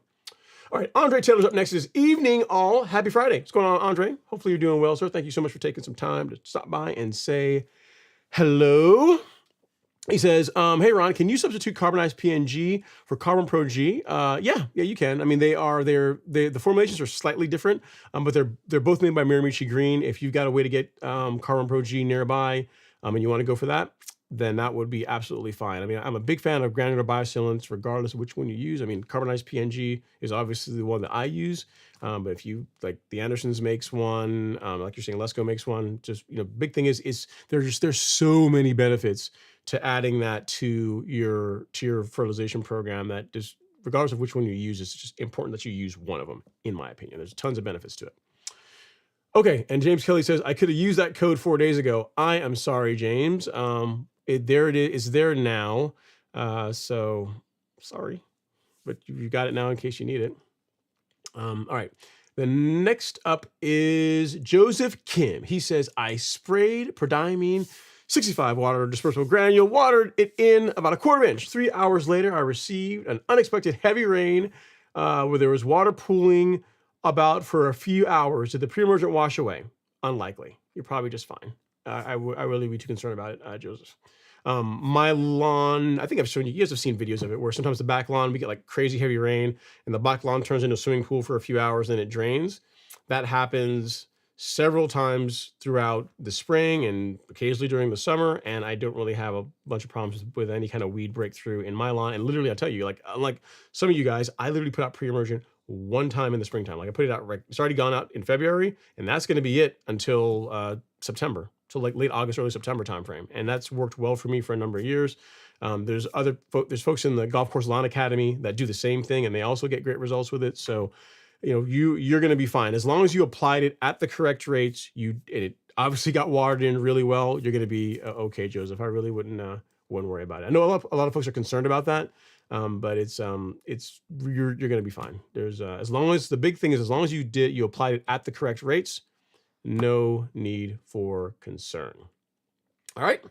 Rodney reads up next. He says, "Hey, Ron, how's it going?" I cannot complain, sir. You know, living the dream. He says, "I did my pre-emergent app right before we got all that rain here in Georgia, and I'm worried it washed it away. Should I do another application?" No, no, you don't need to do another application. You're fine.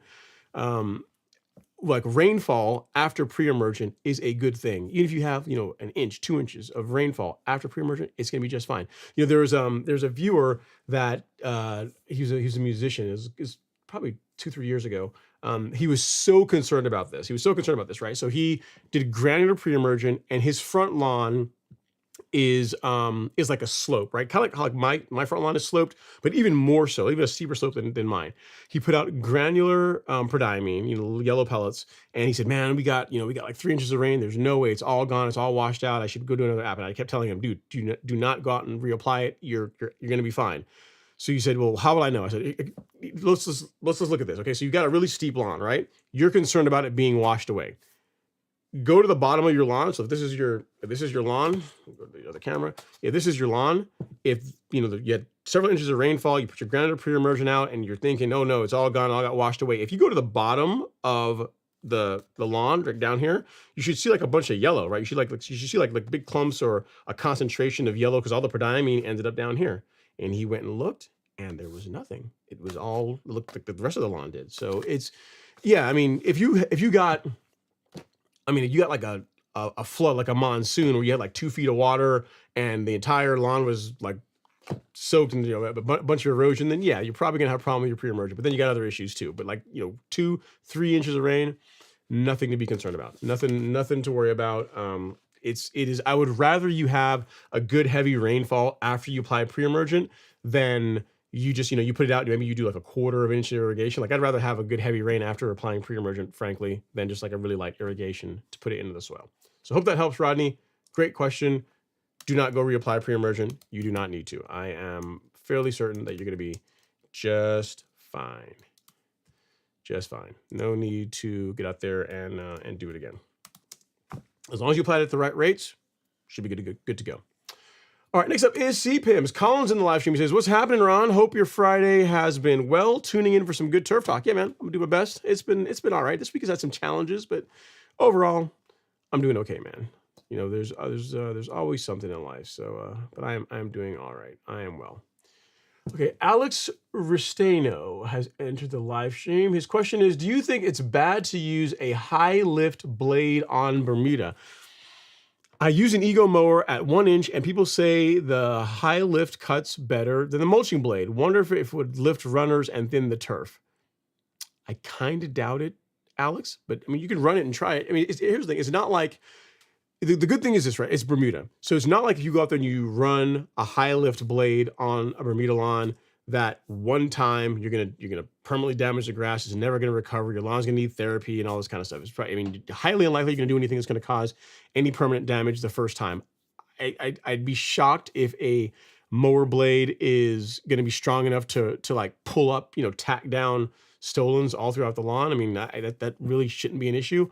So I would just test it. If you want to see what produces a better cut, like a mulching blade or the high lift blade, test them both out. It's as far as it, causing damage or pulling up runners or like that in your lawn, I really wouldn't be too concerned about that. That's highly unlikely to be a problem. So just test it. Get each blade, run them on your lawn. Make sure they're sharp. Run them on the lawn, and just visually look and see which one you like better. The Bermuda's going to tolerate either one of them just fine. It's not gonna be you're not gonna do any damage to it, any permanent damage to it at all. So yeah, and keep us posted. Now that's your homework. If you once you decided to do this experiment, report back and let us know which blade produced the better cut, because I'm sure there's other folks that have either an Ego mower or thinking about trying out one of these new fancy high lift mower blades, and you'll be able to point them in the right direction. All right, Josine Torres says, a good Bermuda seed, and where can I get it? So I have not looked at Bermuda grass seed for a while. Yukon is fairly popular. If you can still get Monaco, I'm not sure you still can. Monaco was a popular Bermuda grass seed. My favorite Bermuda grass seeds have both been discontinued, which are Arden 15 and Princess 77.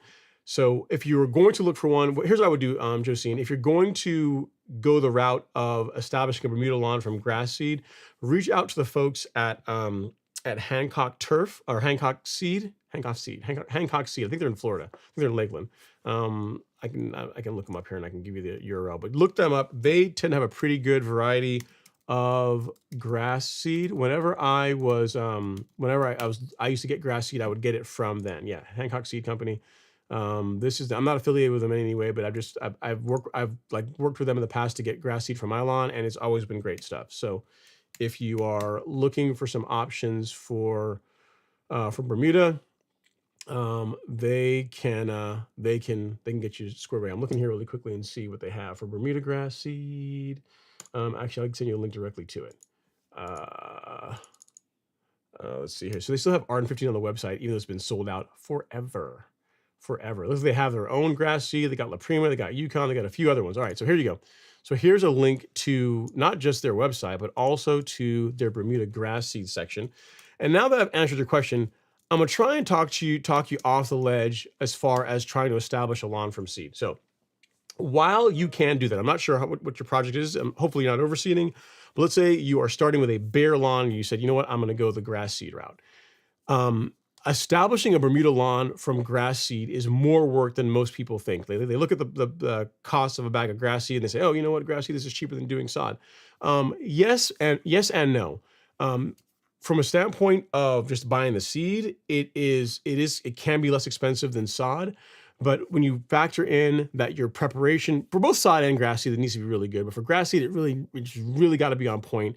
And then the watering that's required. Like you literally are looking at running irrigation on a low end, like 3 to 4 times a day, lightly, to keep the grass seed moist for 2 to 3 weeks. Really, 2 weeks on the low end if you're lucky. Really, more like 3 weeks. So the watering bill that you will get when you're trying to establish a Bermuda lawn from grass seed is going to be up there, right? So people don't really often factor that in. That the amount of water it takes to establish a lawn from seed tends to be a bit more than what it does to get a sodded lawn to root in. Another consideration is that whenever you go and you put out grass seed, it's not like it's all going to grow in evenly. I mean, you're going to find some parts of the lawn that maybe get more sunlight, maybe there's more temperature, who knows what, that the grass is going to germinate, it's going to start growing in much better, it's going to just establish better, and there's going to be a few areas that are going to be lagging behind. So what you'll tend to find is you'll have a lawn that looks a bit patchy for longer if you decide to go the grass seed route versus sod. Because with sod, literally what you're doing is you do your prep work, you put out a good fertilizer, maybe carbonized PNG or carbonized PN if you're a boss trying to get the grass to root in. You put the sod down and then you water it for a couple of weeks, and it begins to root in, and then you're good. Literally, you will go from bare dirt to a lawn in the course of a few hours, right? And all you have to do is just irrigate it, water it to where it doesn't dry out. It doesn't take as much to get a sodded lawn to establish as it does grass seed. So just something to consider. I'm not sure why you're looking to go the seed route, and I gave you the answer to your question as far as where you can get grass seed. But if the reason why you're doing it is because you think it's going to be a lot less expensive than doing the sod route, then you might be mistaken. Like most seeding projects, most grass seeding projects fail because of inadequate water. Like you don't. Most people don't. They'll miss a day, and you just can't do that when you're trying to establish a lawn from seed. Like you've literally got to keep the soil moist until the lawn germinates. So something to consider. I mean, and check out the guys at Hancock and reach out to them and see what they would recommend based on where you are and what you're trying to accomplish. But I would try and push you towards sod. Another reason why sod, in my opinion, is superior than going the seeded route for Bermuda grass is pretty much all Bermuda grass cultivars, all the varieties you're going to get from seed are improved versions of common Bermuda. So what does that mean? What that means is that the leaf blade is going to be typically a little bit thicker. The color, there can be differences in color, but typically when you go with a sodded Bermuda lawn, like your Tahoma 31, like Tiff Tough, like 419, like Celebration, you're going to find the blade is finer. The color is going to be it's going to be like a darker green, just in general, it's just a prettier grass to look at. So even if you could get them to grow in, if you could just Thanos snap and they're exactly the same amount of work went into doing it from seed or from sod. Visually, sodded Bermuda, like hybrid Bermuda, looks better, in my opinion, than most of the improved common Bermudas. So just something else to consider there as well. Even if you could, there's the same amount of work, the hybrids are going to look better. So yeah, reach out to them again, talk to the folks at Hancock, see what they say. And if you can, and also look in your area, see what's available in your area for sod. Like you can definitely get 419 because that's pretty much everywhere. But if you can get Celebration, if you can get Tahoma 31, that's like the new kid on the block. Those are great options. Those are really, they're beautiful grasses. And, if you just want to really find like a really nice high-end Bermuda grass, those are great options. And it's going to be easier to establish them than seed. Hopefully that helps. Need anything else? Let me know. All right. Alex says, I had to go the seed route and my Monaco has been excellent. So there you go. So with everything I just said, you got someone that went seed and he absolutely loves it. So there you go. Different stories for different folks. Victor Stams, MD, is here. He says, Ron, for the win. I got my reels back. I'm glad to hear that, Victor. I'm sorry we had to go through that. I did write a strongly worded message to whatever. I'm glad you got your stuff back. I'm sorry that you took that much time, and I'm glad that you are good to go. If you need anything else, don't hesitate to reach out. Again, sorry that you had to deal with that. And yeah, like you said, you got plenty of time. You got to get out there and start getting the lawn here soon because again, you got cool season grass. You got you're at the beginning of your season, so you got them back just in time. Very cool. If I can help with anything else, don't hesitate to let me know. You are very welcome, Robert. No worries at all. Happy to help.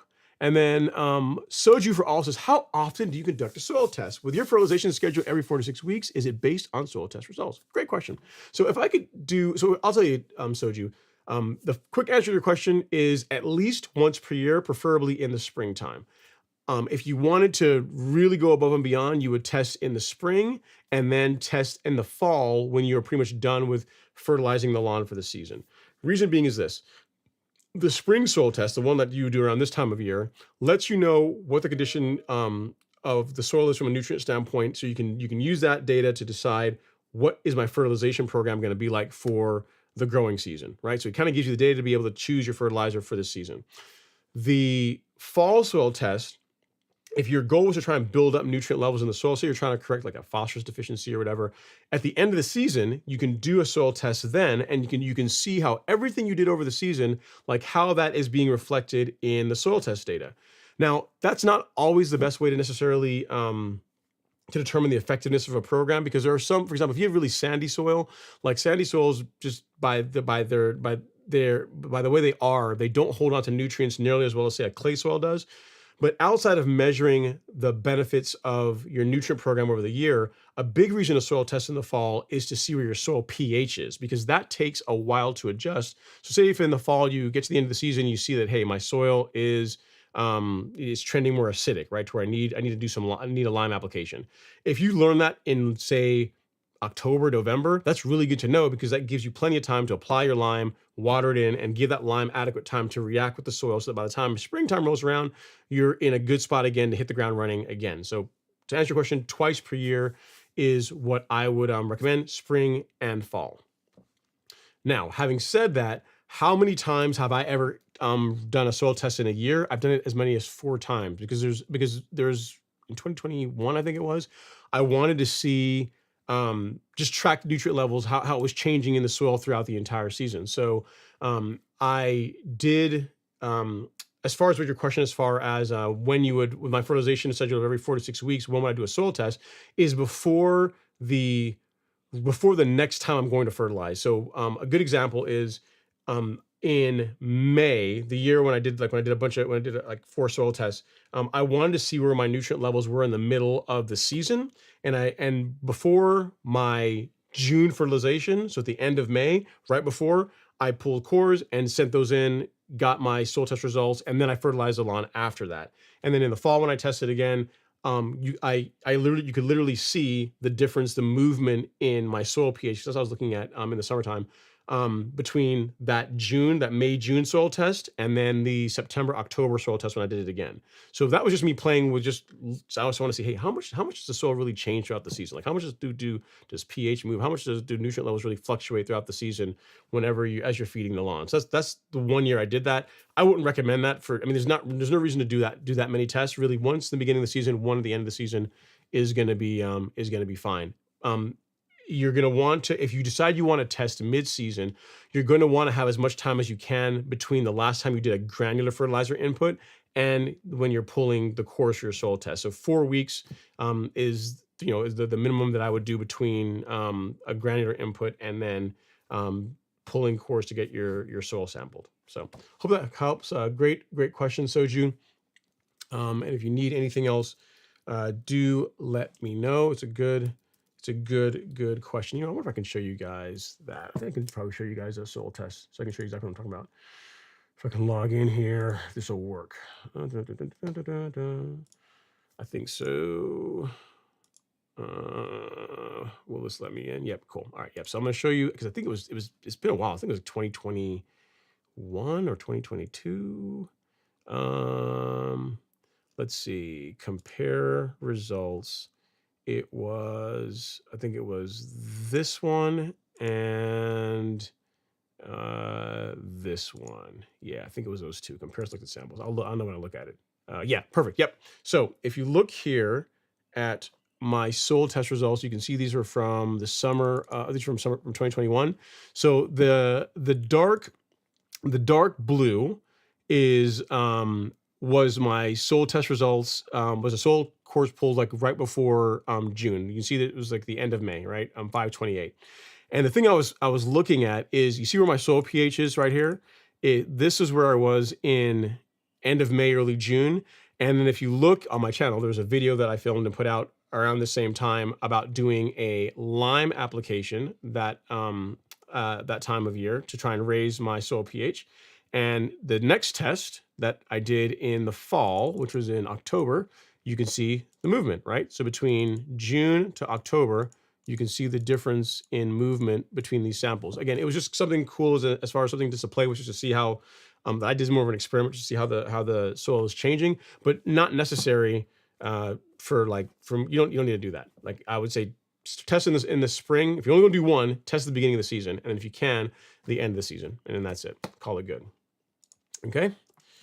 Good question. I like it, sir. Soju for all. I'm sure someone else is gonna have that, so we will save your question. You can be like a short on the channel, right? Kind of cool.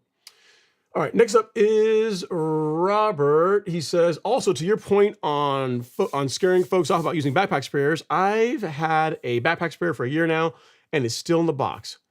Why? Why though? Why you guys let them off? Tips on how to get started adding liquids to my lawn program. Okay, so the one thing, probably the most important thing to get right, the most important, not necessarily practice, but the thing you must do to get a good result with a backpack sprayer or handheld sprayer is to calibrate it.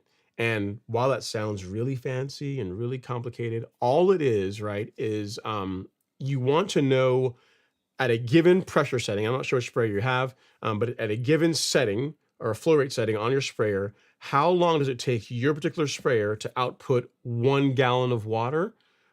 Because however long that takes, that's the walking pace thereabouts you're going to want to have over 1,000 square feet. Why this is important is because, for example, I was showing you guys, I'll show you real quick here. Like take, for example, just imagine like this is the golf course lawn micronutrient, right? So you want to get that extra green up on your lawn, right?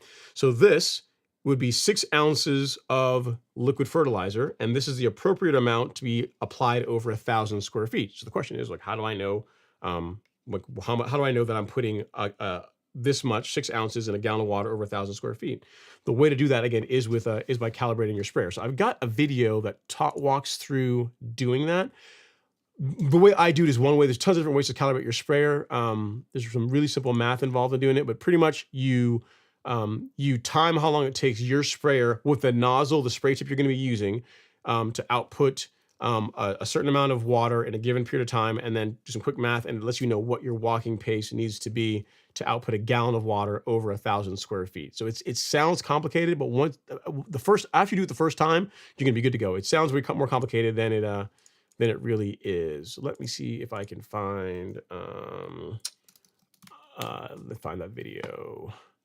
I need to spray. Here we go. Yep, there it is right here. So this video right here on sprayer calibration, again, this is just one way of doing it, is the thing you're going to want to do, Robert, to really get comfortable with using your sprayer. Because once you have figured out what your walking pace approximately needs to be to output a gallon of water over 1,000 square feet, the world is now your oyster. Because whenever you look at the labels for herbicides like Celsius, or for liquid fertilizers like our fertilizer, the 22-3 fertilizer, pretty much all of them are going to say you're going to use this amount of product over 1,000 square feet.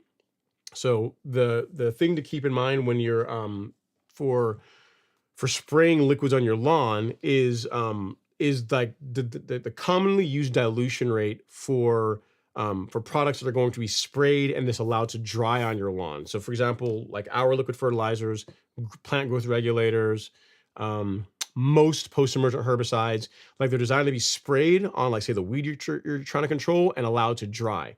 So the amount of water, the amount of carrier that works well to where you are able to coat 1,000 square feet of lawn fairly evenly, but not use so much water that you get to the point where you're having it running off the leaf, is around a gallon. Some folks can do it with half a gallon, but a gallon per 1,000 square feet is a good number, because that's going to give you that's you're not going to have trouble getting a gallon of solution of like the water and whatever you've mixed with it to cover 1,000 square feet. So once you got that figured out from your sprayer calibration, like you go through, you do that, watch that video. What I would tell you to do is go mark out like a 20 by 50 foot section of your lawn, or whatever, mark out 1,000 square feet, however you want to mark that out. And just put like 2 gallons of water. Get like a pitcher with 2 gallons of water, add 2 gallons of water to the spray tank. And then what you can do is you can walk the 1,000 square foot section you've marked off, and then you can take that and then dump that what's left into the pitcher, and you can see how much water you've got left. That's one way of doing it if you don't want to do all the math stuff. But however you want to go about it, again, there's tons of different ways of doing it. I'm just showing you one way. You want to figure out what your walking pace needs to be to output a gallon of water over 1,000 square feet, because once you have that, again, plus or minus 5, 6 seconds, 10 seconds is going to be fine. Then any other product, when you read the label, it's going to say, for Primo Max, it'll be like, it's going to say, a quarter of an ounce of Primo over 1,000 square feet of Bermuda grass. You know how to do that, because you say, okay, a quarter of an ounce, a gallon of water, 1,000 square feet. I know how to do that. You spray the lawn and let it dry, and you're done, right? So that's really the only trick. That's the only thing. The only other things I would tell you that will help maximize your results when using a sprayer are spray nozzle selection. So when it comes to spraying products on your lawn, there's 2 major categories, right? There's products that need to get into the soil, like your pre-emergents, most fungicides, most insecticides, like you'll apply them and then you'll water them in, because they need to get into the soil in order to work. And then there's a class of products that what we call our foliar sprays. So you go think of them almost like sunscreen, right? To where you want to spray a light coat on the plant, on the leaf, because it's going to be taken up by the leaf, absorbed by the leaf of either your grass or a weed you're spraying, and then it'll move into the plant, and then it'll have the desired effect. So depending on which type of product you're using, you want to pair the right spray tip to the type of product. So for products need to get in the soil. So like your pre-emergent fungicide, insecticide that benefit from a larger droplet size than a spray nozzle like this. This is called a flood jet tip. You can see the notch that does. That's going to put out a big droplet, like it's going to be like a cone or a fan, but it's going to be like much bigger drop. It's almost going to be like a shower head coming out of this, right? That's what you want for products you're spraying that are going to go in the soil. For the foliar sprays, the other ones, you can have this spray tip, and you can see that notch is much tinier, right? So it's at the same pressure setting. That's going to produce a much finer droplet, right? For the most part, this is what lives on my sprayer, because outside of when I'm spraying pre-emergent twice a year and fungicide a couple times a year, for the most part, I'm using this more than I'm using the other tip. So this is the other things I would tell you to invest in. They are really inexpensive. Like I think you can get both a flood jet tip and a foliar spray tip for like $15. So I will send you links to those as well. That's a little tip as well that'll kind of help you out. So there's the foliar tip, and then actually I'm gonna do this here so everyone can get it. So there is the foliar tip, and this is the flood jet tip. And also, if you want to see a short video on this same topic that I did not too long ago, you can check this guy out, because it's talking about mastering your backpack sprayer. So how to get good results with your sprayer. That video right there. Okay, cool. So hopefully that helps her. Again, it's not complicated. It's not as hard as people make it out to be. Just again, calibration and just practice. And literally you'll do, once you've sprayed your lawn, a handful of times, you're gonna be so comfortable with it, you'll be good to go. It's not like it's something you have to do all the time. So once you get used to it, it's not hard. So hopefully that helps. I would really encourage you to go for it, give it a shot. I mean, the first time you're doing it, just use water. Like if you want to test it out just to be safe, you can just put water in the sprayer and just walk the lawn, just spraying water, and you kind of get used to what your walking pace needs to be, and then you're good to go. All right, next up is Tutrilla from Manila. He says, "Hey, Ron, and happy Friday, everyone. What's going on, Tutrilla? Hopefully you're doing all right, sir. Thank you so much for coming and hang out in the live stream. I appreciate you." And then Mars Bees from Tennessee, stopping by to say hello. Thanks for stopping by. And then Mel Allen say, "Wagwan, Ron, for lawns, soils that never go below 50 degrees, should I just apply pre-emergent every 3 months?" Some people do that, Mel. I know some folks in Florida will apply pre-emergent more frequently than I do here. What I would say is this. I mean, you want to minimize herbicide use as much as you can. So what I would do, first of all, just like, here's the thing, it'll take a couple of years to figure out which way is the better way to go, right? Try it just doing it in the spring and see how the lawn does. Because you apply your pre-emergent in the springtime, like now.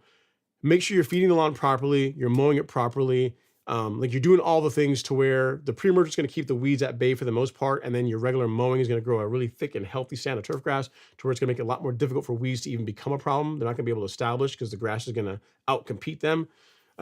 Just see how that works. And if you find that, yeah, you know what, I'm dealing with more weeds in the summertime than I'd like to, then maybe you can go to like an every 3 month type program. But I feel that a good pre-emergent application in the spring and in the fall, and then with good mowing practices in between and good fertilization, you really should be good to go. You shouldn't have to be applying pre-emergent every 3 months. You can, but you shouldn't really have to if you're doing all the other things you should be doing. So give it a shot and let me know how you get on. But yeah, I don't think you're really going to have to do that, Mel. All right, Mel Allen. He says, "I was thinking about doing a split application of prodiamine and dithiopyr, do dithiopyr in February, and then prodiamine in May, then back to dithiopyr in August, and finish up with prodiamine in November. Thoughts?" That could work. It could work if you want to go that route. Yeah. Given the choice, I'd probably doing dithiopyr first makes more sense, because if you have any crabgrass that's starting to come in, then the dithiopyr can have some reach back on that. So yeah, starting with dithiopyr makes sense. Give it a shot and see, man. I mean, I'm not sure where in the country you are. I mean, you might be in the Caribbean. So if you are, then in that case, yeah. I mean, maybe pre-emergent more than twice a year is what you're gonna need to do. But most people can get by with like 2 apps per year with good mowing and fertilization in between. Okay, next we got you got Palmettos, St. Augustine. Okay. Next up we have James Kelly. He says, I must have missed your answer for my questions about leveling rake and height of cut for leveling. I think I missed your question, James. I don't think I saw it. So thanks for answering it again. So your question was leveling rake and height of cut. I'm not sure exactly what you asked. Height of cut when leveling, I'm a fan of getting it to 1 inch or shorter. Reason being is that it makes it so much easier to move the material around and work it into the canopy. So if you get your lawn much above 1.25 inches, 1.5 inches, can you still level it? Yes, but it's a lot more work because now you're having to you're not only are you fighting moving the sand or the top dressing mixture you're using, but you're also fighting the grass, so it's more work. It's harder to get as good a job if the grass tends to be taller. So if you can get it to 1 inch or shorter, that would be ideal in my opinion. And I'm not sure what your question is about leveling rakes. There's tons of different ones out there. I have an R&R one that works well. There's folks that have used the standard golf one that also works well. So yeah, just get a quality one. What I would say is this: is don't buy a cheap one. Get a good leveling rake. Like I've had mine now for, I don't know, 5-6 years, maybe longer than that. So get a good one because really you're just gonna if you buy a quality one, you're not gonna really wear it out. So yeah, that would be my thing. R&R makes a good one. Standard Golf also makes a decent one as well too. I'll give you an option here. I think they still offer it on Amazon. Let me see here. Let me look here real quick and so I can find it for you. So that /leveling rake. Yeah, just look up the standard golf one and see if that. Yeah, here we go. Level On Pro. So yeah, so take a look at this guy, James, for options. I'm not sure if that's what you're asking, but hopefully that's what it was.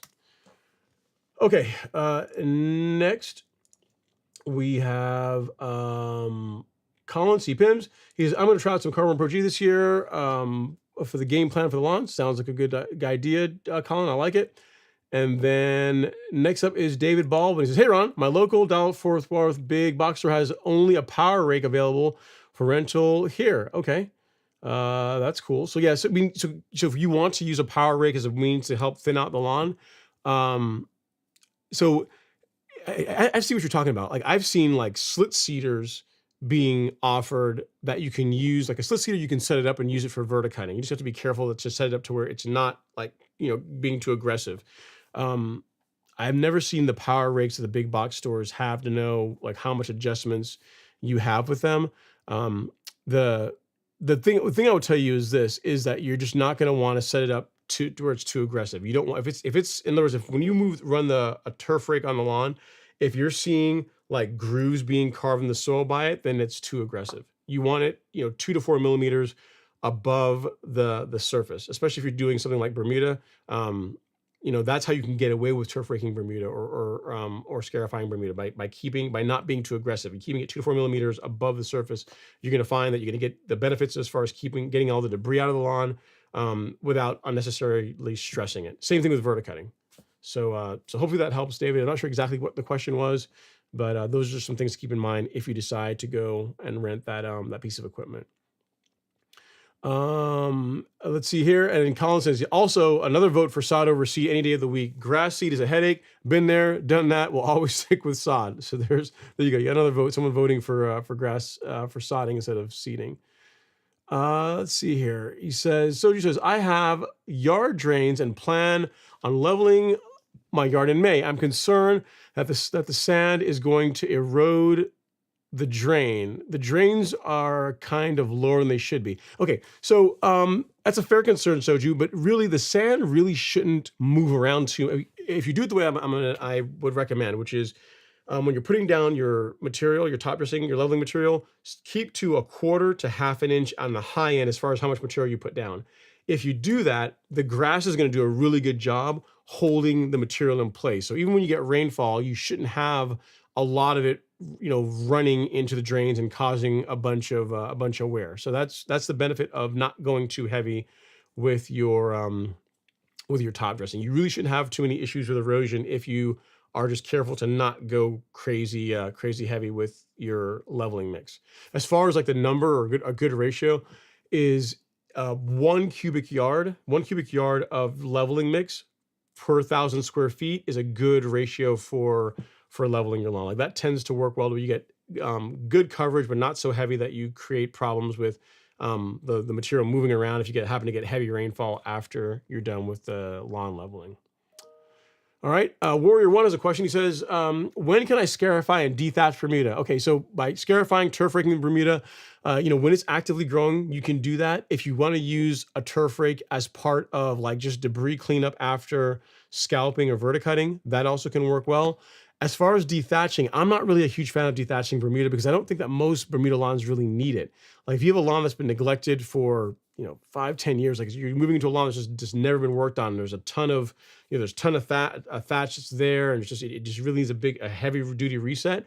In that case, yeah, dethatching could be a thing, but most lawns do not need dethatching. Like you can get the benefits with less stress to the lawn by verticutting it or by gently turf raking it, like either one, or scarifying it. Those two options, in my opinion, are better ways to go versus dethatcher. Dethatcher is just really aggressive, and most lawns just really don't need it. So hope that helps. As far as when you can do it, whenever the lawn is actively growing, if you're doing it as part of like maintenance, again, when the grass is actively growing. So like now, this time of year, the only reason why you'd run a scarifier or turf rake on the lawn is for debris cleanup. So say you went and you scalp the lawn or you verticut it and you want to use the machine to help get a lot of the trash out, then that's a situation for it. But really, you want to do it whenever the grass is actively growing.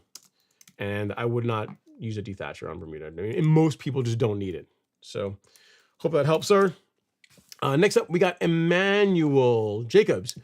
He says, hey, Ron, I sprayed Celsius last week and some broadleaf weeds.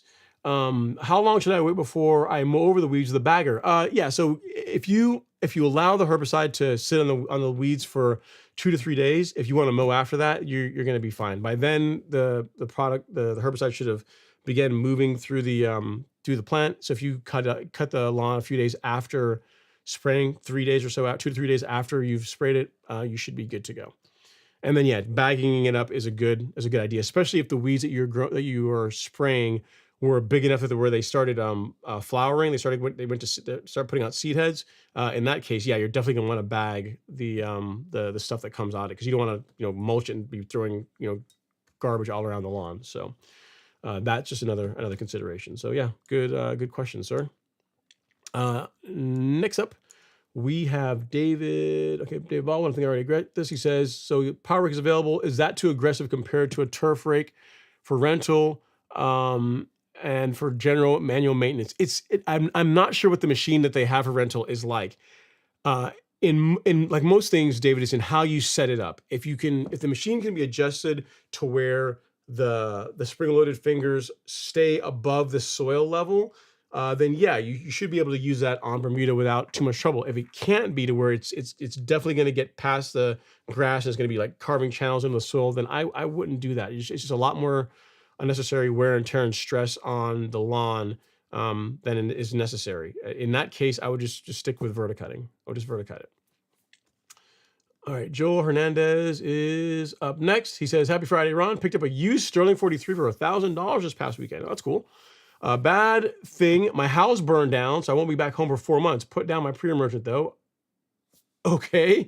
I'm glad you're okay. I'm sorry that your house burned down. I guess like the mower and pre-emergent are kind of minor matters compared to the house burning down. But yeah, I guess if you're going to be rebuilding it, weeds should be less of a problem, I guess, to an extent. But yeah, that sucks, man. I'm sorry to hear that. Sorry that you're dealing with that. John Smith says, "Hey Ron, I scalped my lawn and found my soil test has lost height. My soil, not soil test. My soil has lost height with dips in a few areas. What leveling ratio should I use at what inches per season?" So as far as leveling mixes, I'm a fan of a 70-30 mix. So 70% sand, 30% compost or some kind of like screen topsoil, some kind of organic material. As far as how much leveling ratio per season, again, I really am not a fan of doing much more than half an inch or so in one go. So for most lawns, if you're dealing with warm season grass, you can get like 3 levelings, 3 top dressings in a season. So 1.5 to 2 inches thereabouts in a season is what you can normally get done. Yeah, that's what I would tell you, John. 70-30 mix, and then 1.5 to 2 inches is what you can probably expect to fix in one season. Again, assuming you're not going too heavy, which I would recommend against. All right. All right. Next up, we have, see what else we got here. I know we're getting towards the end here. We got Justin Hookhill. He says, when using Celsius and or certainty, does air temperature or rain in the forecast dictate when you apply? Yes. So, well, I'll put it this way: as long as the weed that you're applying is actively growing, you're good to go for using them.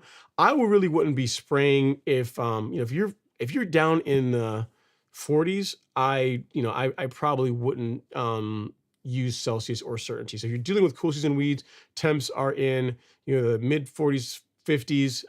You're going to get results a bit you're going to see results quite a bit faster with that.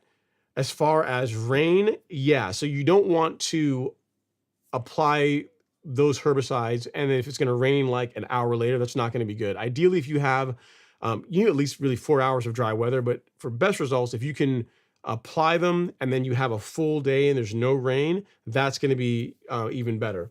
Something that's going to make rain less of an issue is if when you're using Celsius or certainty or most post-emergent herbicides, they benefit from using a spreader sticker or surfactant.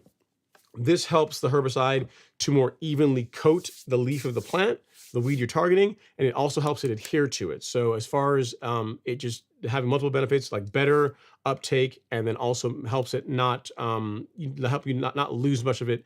As far as if you get any kind of, if you're in irrigation, if it rains, it just helps enhance the performance you get out of herbicides. So if you're going to be using Celsius or certainty, I would use this along with it. It's really inexpensive, so it's totally worth doing. And you can get, if you don't, in case you don't know, you can get all of those under the weed killer section on the Golf Course Lawn Store. So I'll show you that really quick. If you go to shop and then weed killer, you can get Celsius, certainty. In both these cases, there are kits that have the surfactant and dye, but if you want to get it a la carte, you can get the dye, the surfactant here, and the dye I think is on the next page. So, but in all these cases, you have kits that have, everything that you need. So it just depends on what you're going for. All right. So hope that helps, Justin Kill. And need anything else? Let me know. Good question. Okay, next we have Jimmy Miller. He says, "Where's the fancy new tip you showed last week? The in between." Oh, where did I put that? The air induction tip. I don't know where that is, man. It may have fallen into my desk. The long short of it is you probably aren't going to need that one. I don't see it here, Jimmy. It may have fallen into my desk, and I'm not going to go fish it out now because I don't want to accidentally unplug anything. I'm looking here. Yeah, I don't see it. It must have, I think it's, oh no, yeah, no, it's not it. So yeah, it's I think this is the code for it here. Let me see if this is the one. If you want to actually get one, I don't normally link it because most people don't need this one, but let me see if this link is the correct one. Yeah, this guy right here. So if you want the air induction tip, it is this guy. So I can show you, I don't have the actual tip to show you, but I can show you what a picture of it looks like. So right here, that is the in-between one. So this is an air induction tip. So it kind of splits the difference between a flood jet tip and a foliar spray tip.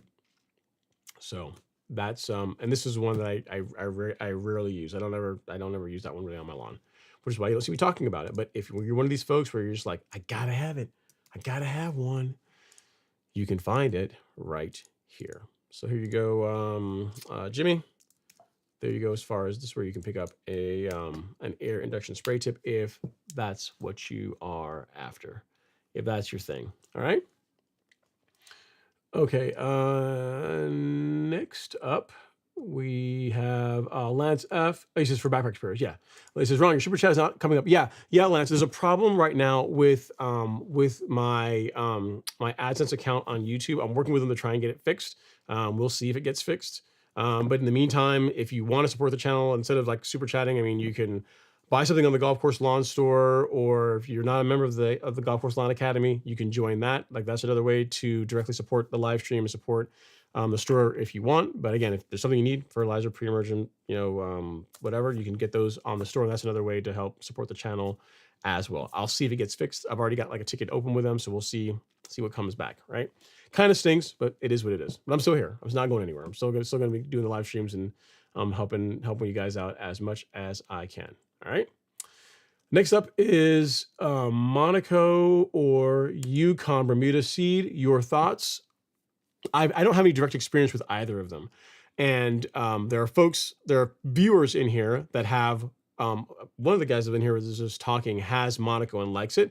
And then last year there was a viewer that was regular on the live stream that had Yukon, and he, thought it was the second coming of Bermuda grass. So I would say look at both of them, and whichever one looks better to you from a color, from a texture standpoint, depending on where you are in the country, that you can use that to decide which one is a better fit. Either one is going to be fine if you decide you want to go the route of Bermuda grass seed. I still think sod is a better way to go personally, but if you want to go seed, those are both good choices. They're both very popular. Mel Alan says, enough respect as always, Ron. I am in South Florida. I do miss the Caribbean at times, mostly the food, jerk chicken, pork. Yeah, man. You probably the food that I miss the most from the Caribbean is, so my mom is from Trinidad. So I like a lot of Trinidadian food. So like roti, like real roti, like dal pri. So I like roti. I miss callaloo, which if you've never had a callaloo, I think most people saw callaloo, they would not like it. But it's like it's not really, as far as like visually, it's not a very nice looking food, but it's like okra. Some people put crab in it. It's really good. It goes well with everything. But those are probably the dishes I miss most. I miss pilau, cook up rice. But yeah, roti is hard to find a good roti. There's a couple of restaurants in the Atlanta area that will make a good roti, and they are, unsurprisingly run by Trinidadians. So, but yeah, that's probably the food in the Caribbean is pretty legit. I would agree with you on that, Mel. All right, John Gotch is up next. He says, good evening, Ron. Is it better for me to remove my half Bermuda, half zoysia lawn with a sod cutter and then lay zoysia sod? What are your thoughts? Great question, John. So given the choice, right, if you like zoysia more than Bermuda, then yes. Getting rid of the Bermuda, like either killing it off and then cutting it out and then sodding is a great option. Now, here's the thing. Unless you are certain that the zoysia sod you're going to be getting is going to match the zoysia you currently have, you may just want to spring for a full renovation. That way, you're going to get, fresh sod that all came from the same sod farm, is grown, at the same time. The color is going to be even. It's all going to look the same. It's going to look good. That might be the way to go. Another advantage of going replacing Bermuda with zoysia versus the other way around is that now, as of last year, there is a way to selectively remove Bermuda out of zoysia. So let's say you go out, we fast forward 6 months from now, and you go out and you kill off your lawn, you put in the zoysia, and then Bermuda grows through, as Bermuda is prone to do, right? It's pretty hard to get rid of Bermuda permanently. If Bermuda grows through your zoysia lawn, so you have some in there is a way to selectively get rid of the Bermuda while not killing off your zoysia. But to my knowledge, there's not a way to do the opposite. So in other words, if you have a Bermuda lawn and you've got zoysia invading it, which is kind of, how fast can zoysia really invade, right? But let's say zoysia is invading it. There's not an easy, or I'm not aware of a selective way to remove zoysia that's not going to also damage the Bermuda grass. So one advantage of getting rid of the Bermuda and going to zoysia is that you will be able to relatively have a lawn that is just zoysia. Like if you have Bermuda, you can use recognition and fusillade to control the Bermuda grass, and you can, as far as like having, as far as a grass type where you can pretty much have, it was fairly easy to have, I guess what they consider to be a monoculture, where it's pretty much just one grass type, and you can keep weeds out of it, and you can keep other grasses out of it. Like zoysia is pretty good in that regard, right? Like you can, for zoysia lawn, you can keep, I mean, you can use all the herbicides that will work in a Bermuda lawn, like Celsius, like Certainty, like quinclorac. All those will work in zoysia with no problem. And you can also control Bermuda grass in zoysia. So that's one cool advantage, I guess, currently that zoysia has that Bermuda doesn't have. So yeah, just given the choice, if you like zoysia better, go with zoysia. All right, next up we have Emmanuel Jacobs. He says, Ron, I heard you say that the Revolution 26 reel mower would be your pick for a first-time buyer. What makes the Revolution 26 better than other reel mowers? Yeah, so in that category, what I like about the Revolution, and when I say I compare it to other mowers in its class. So if you're comparing a Revolution 26, you're talking about the Revolution 26, you're talking about True Cut, a trimmer, a McLean, and the Revolution 26, of those mowers that I mentioned, it is the newest design. And as far as like having a lot of the advantages, a lot of the things that make greens mowers really awesome, this mower also has. Like you don't have to buy anything for the mower. It comes with a really heavy duty grooved roller. The mower is properly balanced both front and back and side to side, so it's going to cut it's going to cut pretty evenly. What else? I mean, it's got the GX engine, so that's also a good thing. So just for what you pay, it just checks a lot of boxes. Like the mower just doesn't really need anything. Like you buy a True Cut, you like True Cuts don't come with a grooved roller from the factory, so you have to go source that. They don't have there's another big advantage the Revolution has over the other mowers I mentioned. The propulsion system. So it's got a rubberized rear drum. So as far as striping, it's going to stripe better than a True Cut, or a trimmer, or a McLean. And as far as minimizing like wear spots in the lawn, because you're spreading the weight of the mower over this big drum that's in the back of it, like you're not going to have, again, you're just not going to have like hot spots or wear marks in the lawn as quickly or as bad as you would have with like say a True Cut. Like with my True Cut, if you go look at some of my videos from like many years ago when I used to cut my back lawn with a True Cut, it cut really well. The stripes were nice, but you could see the stripe, and you could see like slightly darker stripes where the tires were, right? Because the weight of the mower was on these two tires on the back of the mower, right? So you don't have that with the Revolution. So it just, overall, it's a newer design. So it's a newer design, and then for what it costs, it's really tough to beat compared to the other mowers in its class. Outside of the Revolution 26, you're going to look at one of the greens mowers. You can look at like either a Greensmaster or one of the mowers from John Deere. That's how it's going to be. So really, you got like the kings of cut, the Greensmaster, John Deere, like the true greens mowers, which again are a class all by themselves, because of what they cost. And then there's everything else, like and then to me, the Revolution is the best value for what you get out of all of those. So that's why I would say that would be what I would get. All right, so hopefully that helps, sir. Next up is Sean Adams. Sean says, Ron, I have a zoysia lawn, and I think are a little winter, and I have a few spots of Bermudas showing up. What's the best way to combat this? Okay, so you have zoysia and you have Bermuda in zoysia. This problem can be solved. What you're going to want to use is a herbicide combination consisting of Recognition and Fusilade 2. So I'll show you. We have a kit on the Golf Course Lawn Store. It is not cheap, but it is far cheaper than resodding your lawn, which is what you normally have to do. So if you go to the Golf Course Lawn Store, you go to shop and you go to Weed Killer. You've got this kit, the Recognition Fusilade kit, covers over an acre. You get Fusilade 2, which is what will help control the Bermuda. The Recognition, which has, you need to use both these together. You don't want to use just Fusilade by itself, and then Recognition by itself is not going to do anything for the Bermuda grass. So you need to use both these along with surfactant.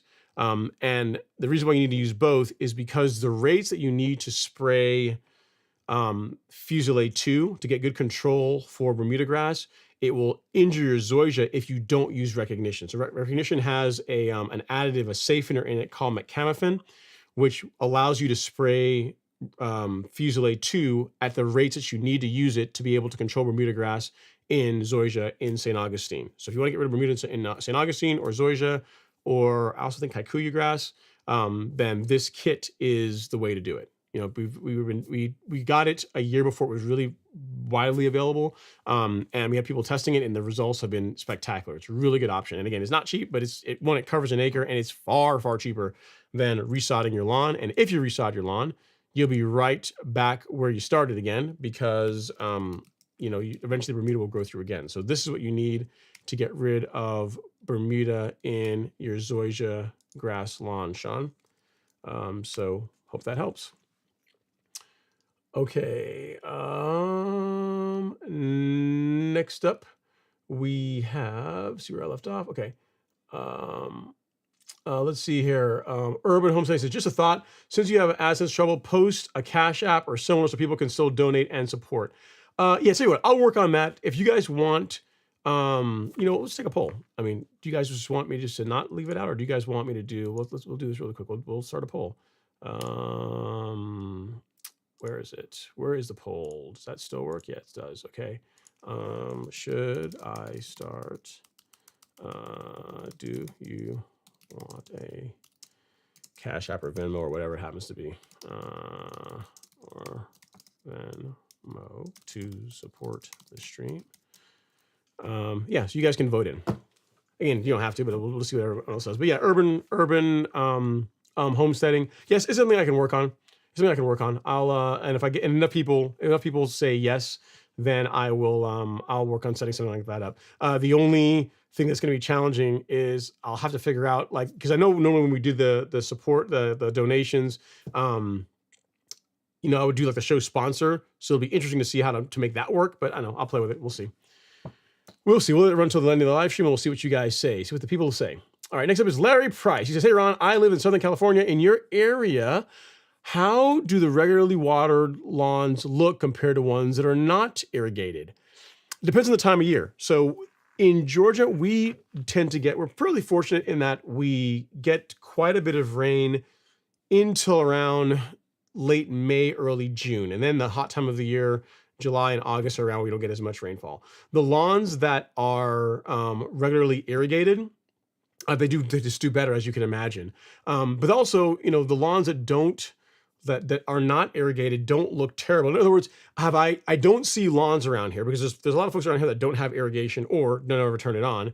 And I don't really see lawns going into dormancy in summertime, regardless of whether they run irrigation or not. Like my lawn, it obviously gets water because I want it to look nice and keep it looking good. The lawns that do get irrigated look better. The color's better, obviously. But as far as I'm going dormant, it's not a thing, at least in my area, where I see Bermuda grass lawns doing that. So what I would say, Larry, is it depends on how much rainfall you are getting, the kind of grass you have. Like Bermuda is a relatively drought tolerant grass. Like it does okay with less water. If you had, like most cool season grasses, like they need water. Like you can't like not water them. They will check out. So it depends on the kind of grass you have, and the ones around here, obviously, as you would imagine, the lawns that receive an inch to an inch and a half of irrigation on them within every week while they're actively growing, when it's the hotter time of the year, look better than the lawns that do not. But they're all fairly passable. Okay. So hopefully that helps. I don't know if that's really a good answer for you. I don't know how useful my answer was, but at least where I am, we typically get enough regular rainfall that you don't have to run irrigation if you don't want to. In the end, it's gonna look better if you do, but you don't absolutely have to. Mel says, I love callaloo, man. Callaloo is good, man. I like callaloo, oxtail. One thing I don't like is saltfish, and I know I'm gonna lose my Caribbean card. You're probably gonna take back my Island Man card for like saying I don't like saltfish. But believe it or not, even though I grew up in the Caribbean, I don't really like seafood that much. I don't like fish. I think, you know what it is. I think when I was looking for the next question, I think when I was a kid, I had fish and I didn't like the way it tasted, and ever since then, like, you have some things that happen to you when you're a kid, you just kind of remember it, and it kind of, even as an adult, it's probably overblown in your mind. I guess it's like a traumatic experience. So for me, fish too much tastes the same way it smells for most fish. Now here's an oxymoron, right? I like sushi. I do enjoy sushi. Like I like sashimi. I like tuna. Like that's good. Like I can eat that all day long. But like red snapper, to me, fish to me tastes too much. The way it smells the same way it tastes. It's just too. It's the same reason I don't like liver. I don't like lamb. Same thing. Lamb, not really, because to me tastes too. It's too gamey. But I'm weird because I like goat. And most people say like goat meat is really gamey, and I find goat is incredible. So I'm just weird, man. I don't know. But yeah, I'm with you on callaloo. I don't like saltfish, but don't hate me too much. Next up is JC105. He says, "Hey Ron, do you have a preference between dithiopyr and prodiamine in the spring? I'm in Northeast Georgia and I seem to have better results with dithiopyr. I always go with the flow in the fall." Yeah, so given the choice, either one can work well. Dithiopyr as a spring pre-emergent is a great choice. What I have found personally, and other folks have confirmed this, or they actually they've also said the same thing. I don't know how true it is, but it seems that dithiopyr tends to not last quite as long as prodiamine does. But the big benefit that dithiopyr has is it's labeled to control more weeds than prodiamine. And the big one, the thing that we are truly trying to keep out of our lawns in the hotter times of the year is crabgrass. And dithiopyr has some control against young crabgrass. So baby crabgrass, I think they say the technical terms before it reaches like fourth tiller, it can control that. Whereas prodiamine, you're out of luck. If the crabgrass starts growing, too late. Go buy some quinclorac. So for a spring pre-emergent, dithiopyr is probably the better option. If you're not going to use spectacle. So in other words, if I had a choice, if you had to me, hey Ron, you've got dithiopyr and you've got prodiamine, and you've got to use one in the spring and one in the fall, I would use dithiopyr in the spring, and I would do multiple apps of prodiamine in the fall. So I do prodiamine in, say, September, and then another one in like October, November timeframe to do my best to try and keep Poa annua out of my lawn. That's how I would do it. Or you can just get spectacle and use that in the fall and not have to worry about it.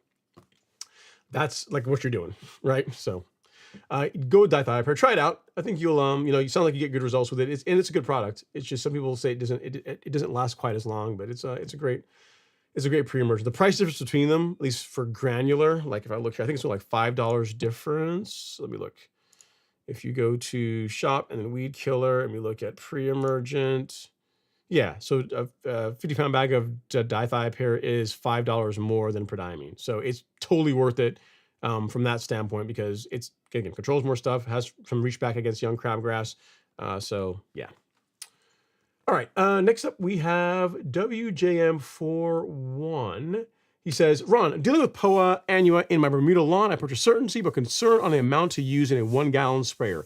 Lawn is around 950 square feet where I need to spray. Great question, WJM4. Okay, so for using certainty to control Poa annua, there is special guidance on the label. The label will tell you that you can spray this at 1.25 ounces on the low end, which is equal to, hang on, I'll show you real quick here. It has a measuring spoon. It's going to say you can either use one, you got a big side, a small side, a big side. It's going to say you can use the one big scoop over 1,000 square feet. I don't find that works too well. Personally, I don't think that you get really great control that way. Or you can go up to 2 ounces per acre, which is the equivalent of 2 of the large scoops. So 2 of these in a gallon of water over 1,000 square feet. You got 950 square feet. That's close enough. Will do a good job on controlling Poa annua. So use certainty, some surfactant, the rate of 2 large scoops in a gallon of water over your 1,000 square foot lawn should do a pretty good job cleaning up the Poa annua. Again, I've played with I've probably sprayed certainty more than any other herbicide. So I've got quite a bit of experience with it, and it's a great product. For Poa annua though, you do have to use a higher rate. For sedges, incredible. At the lower rates they recommend, like 0.75 ounces for sedges, no problem at all. That just absolutely smokes them. But for Poa, especially Poa that's a bit more mature, especially if it's gotten to the point where it's about to flower, then you are, seed heads in it, then you're going to definitely want to be at 2 ounces per acre, which is, again, 2 large scoops, gallon of water, surfactant, and you should be good to go. What you'll do is you'll spray it, and you're really not going to see anything for the first 10 to 14 days, and then it'll begin to lose its color and begin yellowing off, and then it'll die. And depending on how mature it is, you may have to hit it again, but really that 2 ounces per 2 ounces per acre, like 2 large scoops per 1,000 square feet, produces really, really good results. So I think you'll do that, and that one app should do a great job, especially if you use surfactant along with it. Okay. All right. Lance says, happy days are here, Ron. Just purchased the California Catalyst. Nice, nice. Here's the thing. I know some folks that there's one person in the academy that has one that really likes it. I have never seen one in person. You have to let me know how it works out for you once you get yours, you start using it, how it works on your lawn. Next up is Devin. He says, what's up, man? What's up, Ron? It's late tonight, but I will rewatch 27 Days Still Spring, but who's counting? Got another 8 inches of snow today, so I don't know, Devin. How faithful are you? How optimistic are you? You got like 8 inches of snow today, but it's technically less than a month between now and springtime. So in your area, you're not trending towards like fertilizing and mowing when spring actually rolls around. Like you're gonna be a bit behind us. It looks like. You said, I haven't seen the front yard since November. I can't wait for the lawn season. Yeah, but you have really nice views. Colorado is a pretty, as far as like views, the mountains and everything, it's a very pretty state. So you get that, I guess, right? And you don't have to mow as much. If you don't like mowing your grass, which, you're a lawn guy, so you probably do like growing your grass, but you get a longer break. I guess that's an advantage of being where you are in the country, right? So yeah, there's always something, right? There's always something. All right, next up is Lance F. He says, Ron, I just upgraded from my manual reel mower to a California Catalyst. Will be here Tuesday. Stripe Action Gang in my future. Thanks for all you do. Awesome, man. Keep us posted. Now, here's the thing, Lance. First of all, we got to clap it up for you. Got to give you some dap. Where's my applause? Congrats on the new equipment. Got to recognize it. And then you have to supply pictures. You got to give us pictures. So if you didn't say what cartridges you got with it, but we want to see a picture of the mower, and we want to see a picture of each of the cartridges you got. I want to see all of it. You got to show everybody. We got to live through you, seeing your new hardware. Okay. So send us pictures. You know my email address. If not, it is ron@golfcourselawn.com, which is right there. So just send me an email, and I will show everybody your new equipment. Right. Congrats. Next up is Javier. He says, I know you touched on the Revolution. My yard is pretty small, like 1,000 square feet. Would you recommend the 20-inch Revolution? I currently have a McLean reel mower, but looking to get something new. Yeah, if you have a 1,000 square foot yard, the 20 inch is a better fit. It's going to, frankly, the stripes on 1,000 square foot lawn, 20-inch stripes are going to proportionally look better, I think, than like the really wide stripes for the 26. It takes less space to store it in the garage. I actually saw the 20 this past week. I was one of our railroads and saw it, and it's cute. I don't want to say it's cute. It's cute in like a manly, I'm gonna like make your lawn look in incredible kind of way. So it's not. Don't think 'cause I say it's cute, it's like I'm trying to take away from the mower, but it's cute. It's like it's like a shrunk down. It's like a shrunk down 26 is what it looks like. It's really cool, and it's almost like a When I looked at Lee and I said, man, you have to get the same GX engine on it. It's almost you got like a big block on this small mower. You know what I mean? So that's one advantage. The 20 is got a big engine or got the same GX, so it's gonna it's gonna do really well. I think you guys are gonna like it.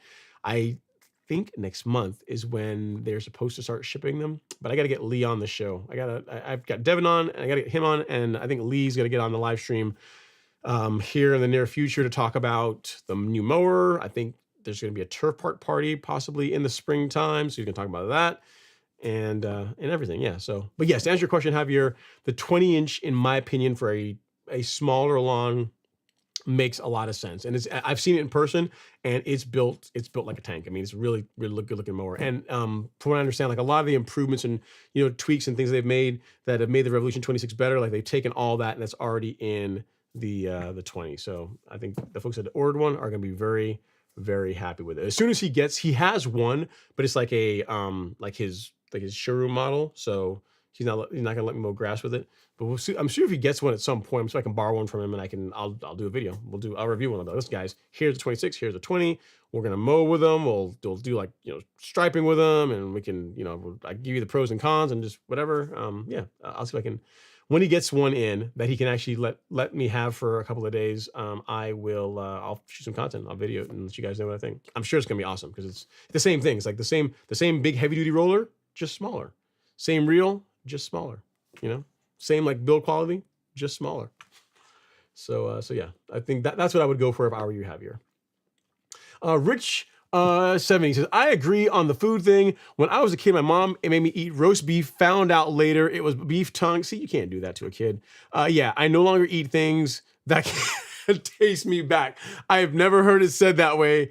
That's good. That's good. That's a good way of putting it. So no cow. So yeah, no cow tongue for you, huh? Yeah, I've had cow tongue before. I don't like it. It's too like it's a texture thing.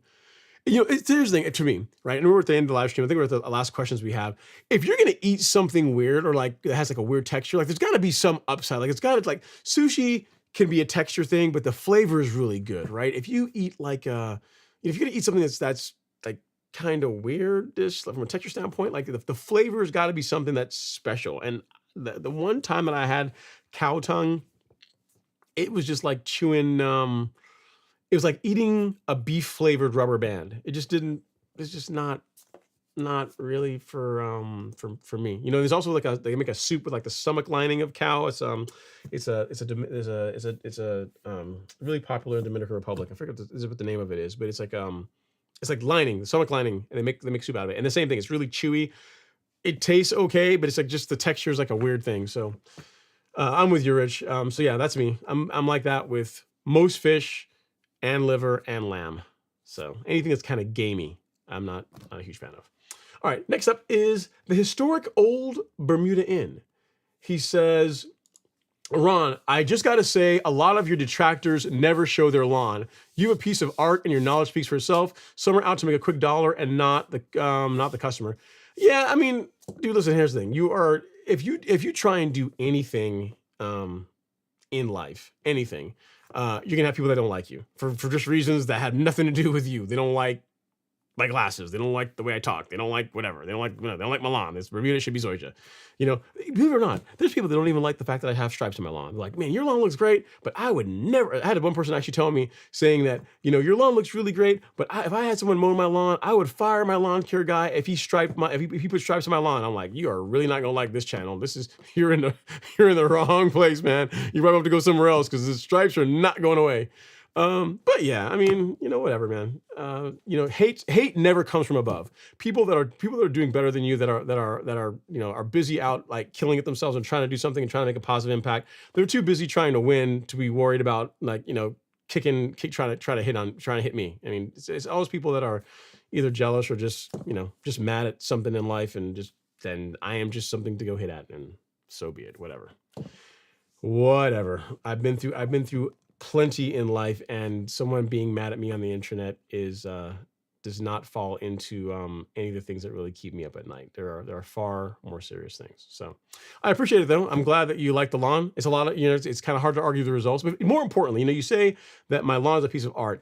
That's not the best part, I would say. The best thing is, it's one thing if I can do something on my lawn and make it look incredible, that's kind of cool. Like that could be one of one. What I am most proud of is that over the years, there's been a lot of viewers like Robert Rainey, Greg in Texas. I'm going to use names because some people I'm forgetting someone. Oklahoma. What's his name? Starts with Oliver. Like all those guys, like, and a bunch of other guys whose names I'm not remembering.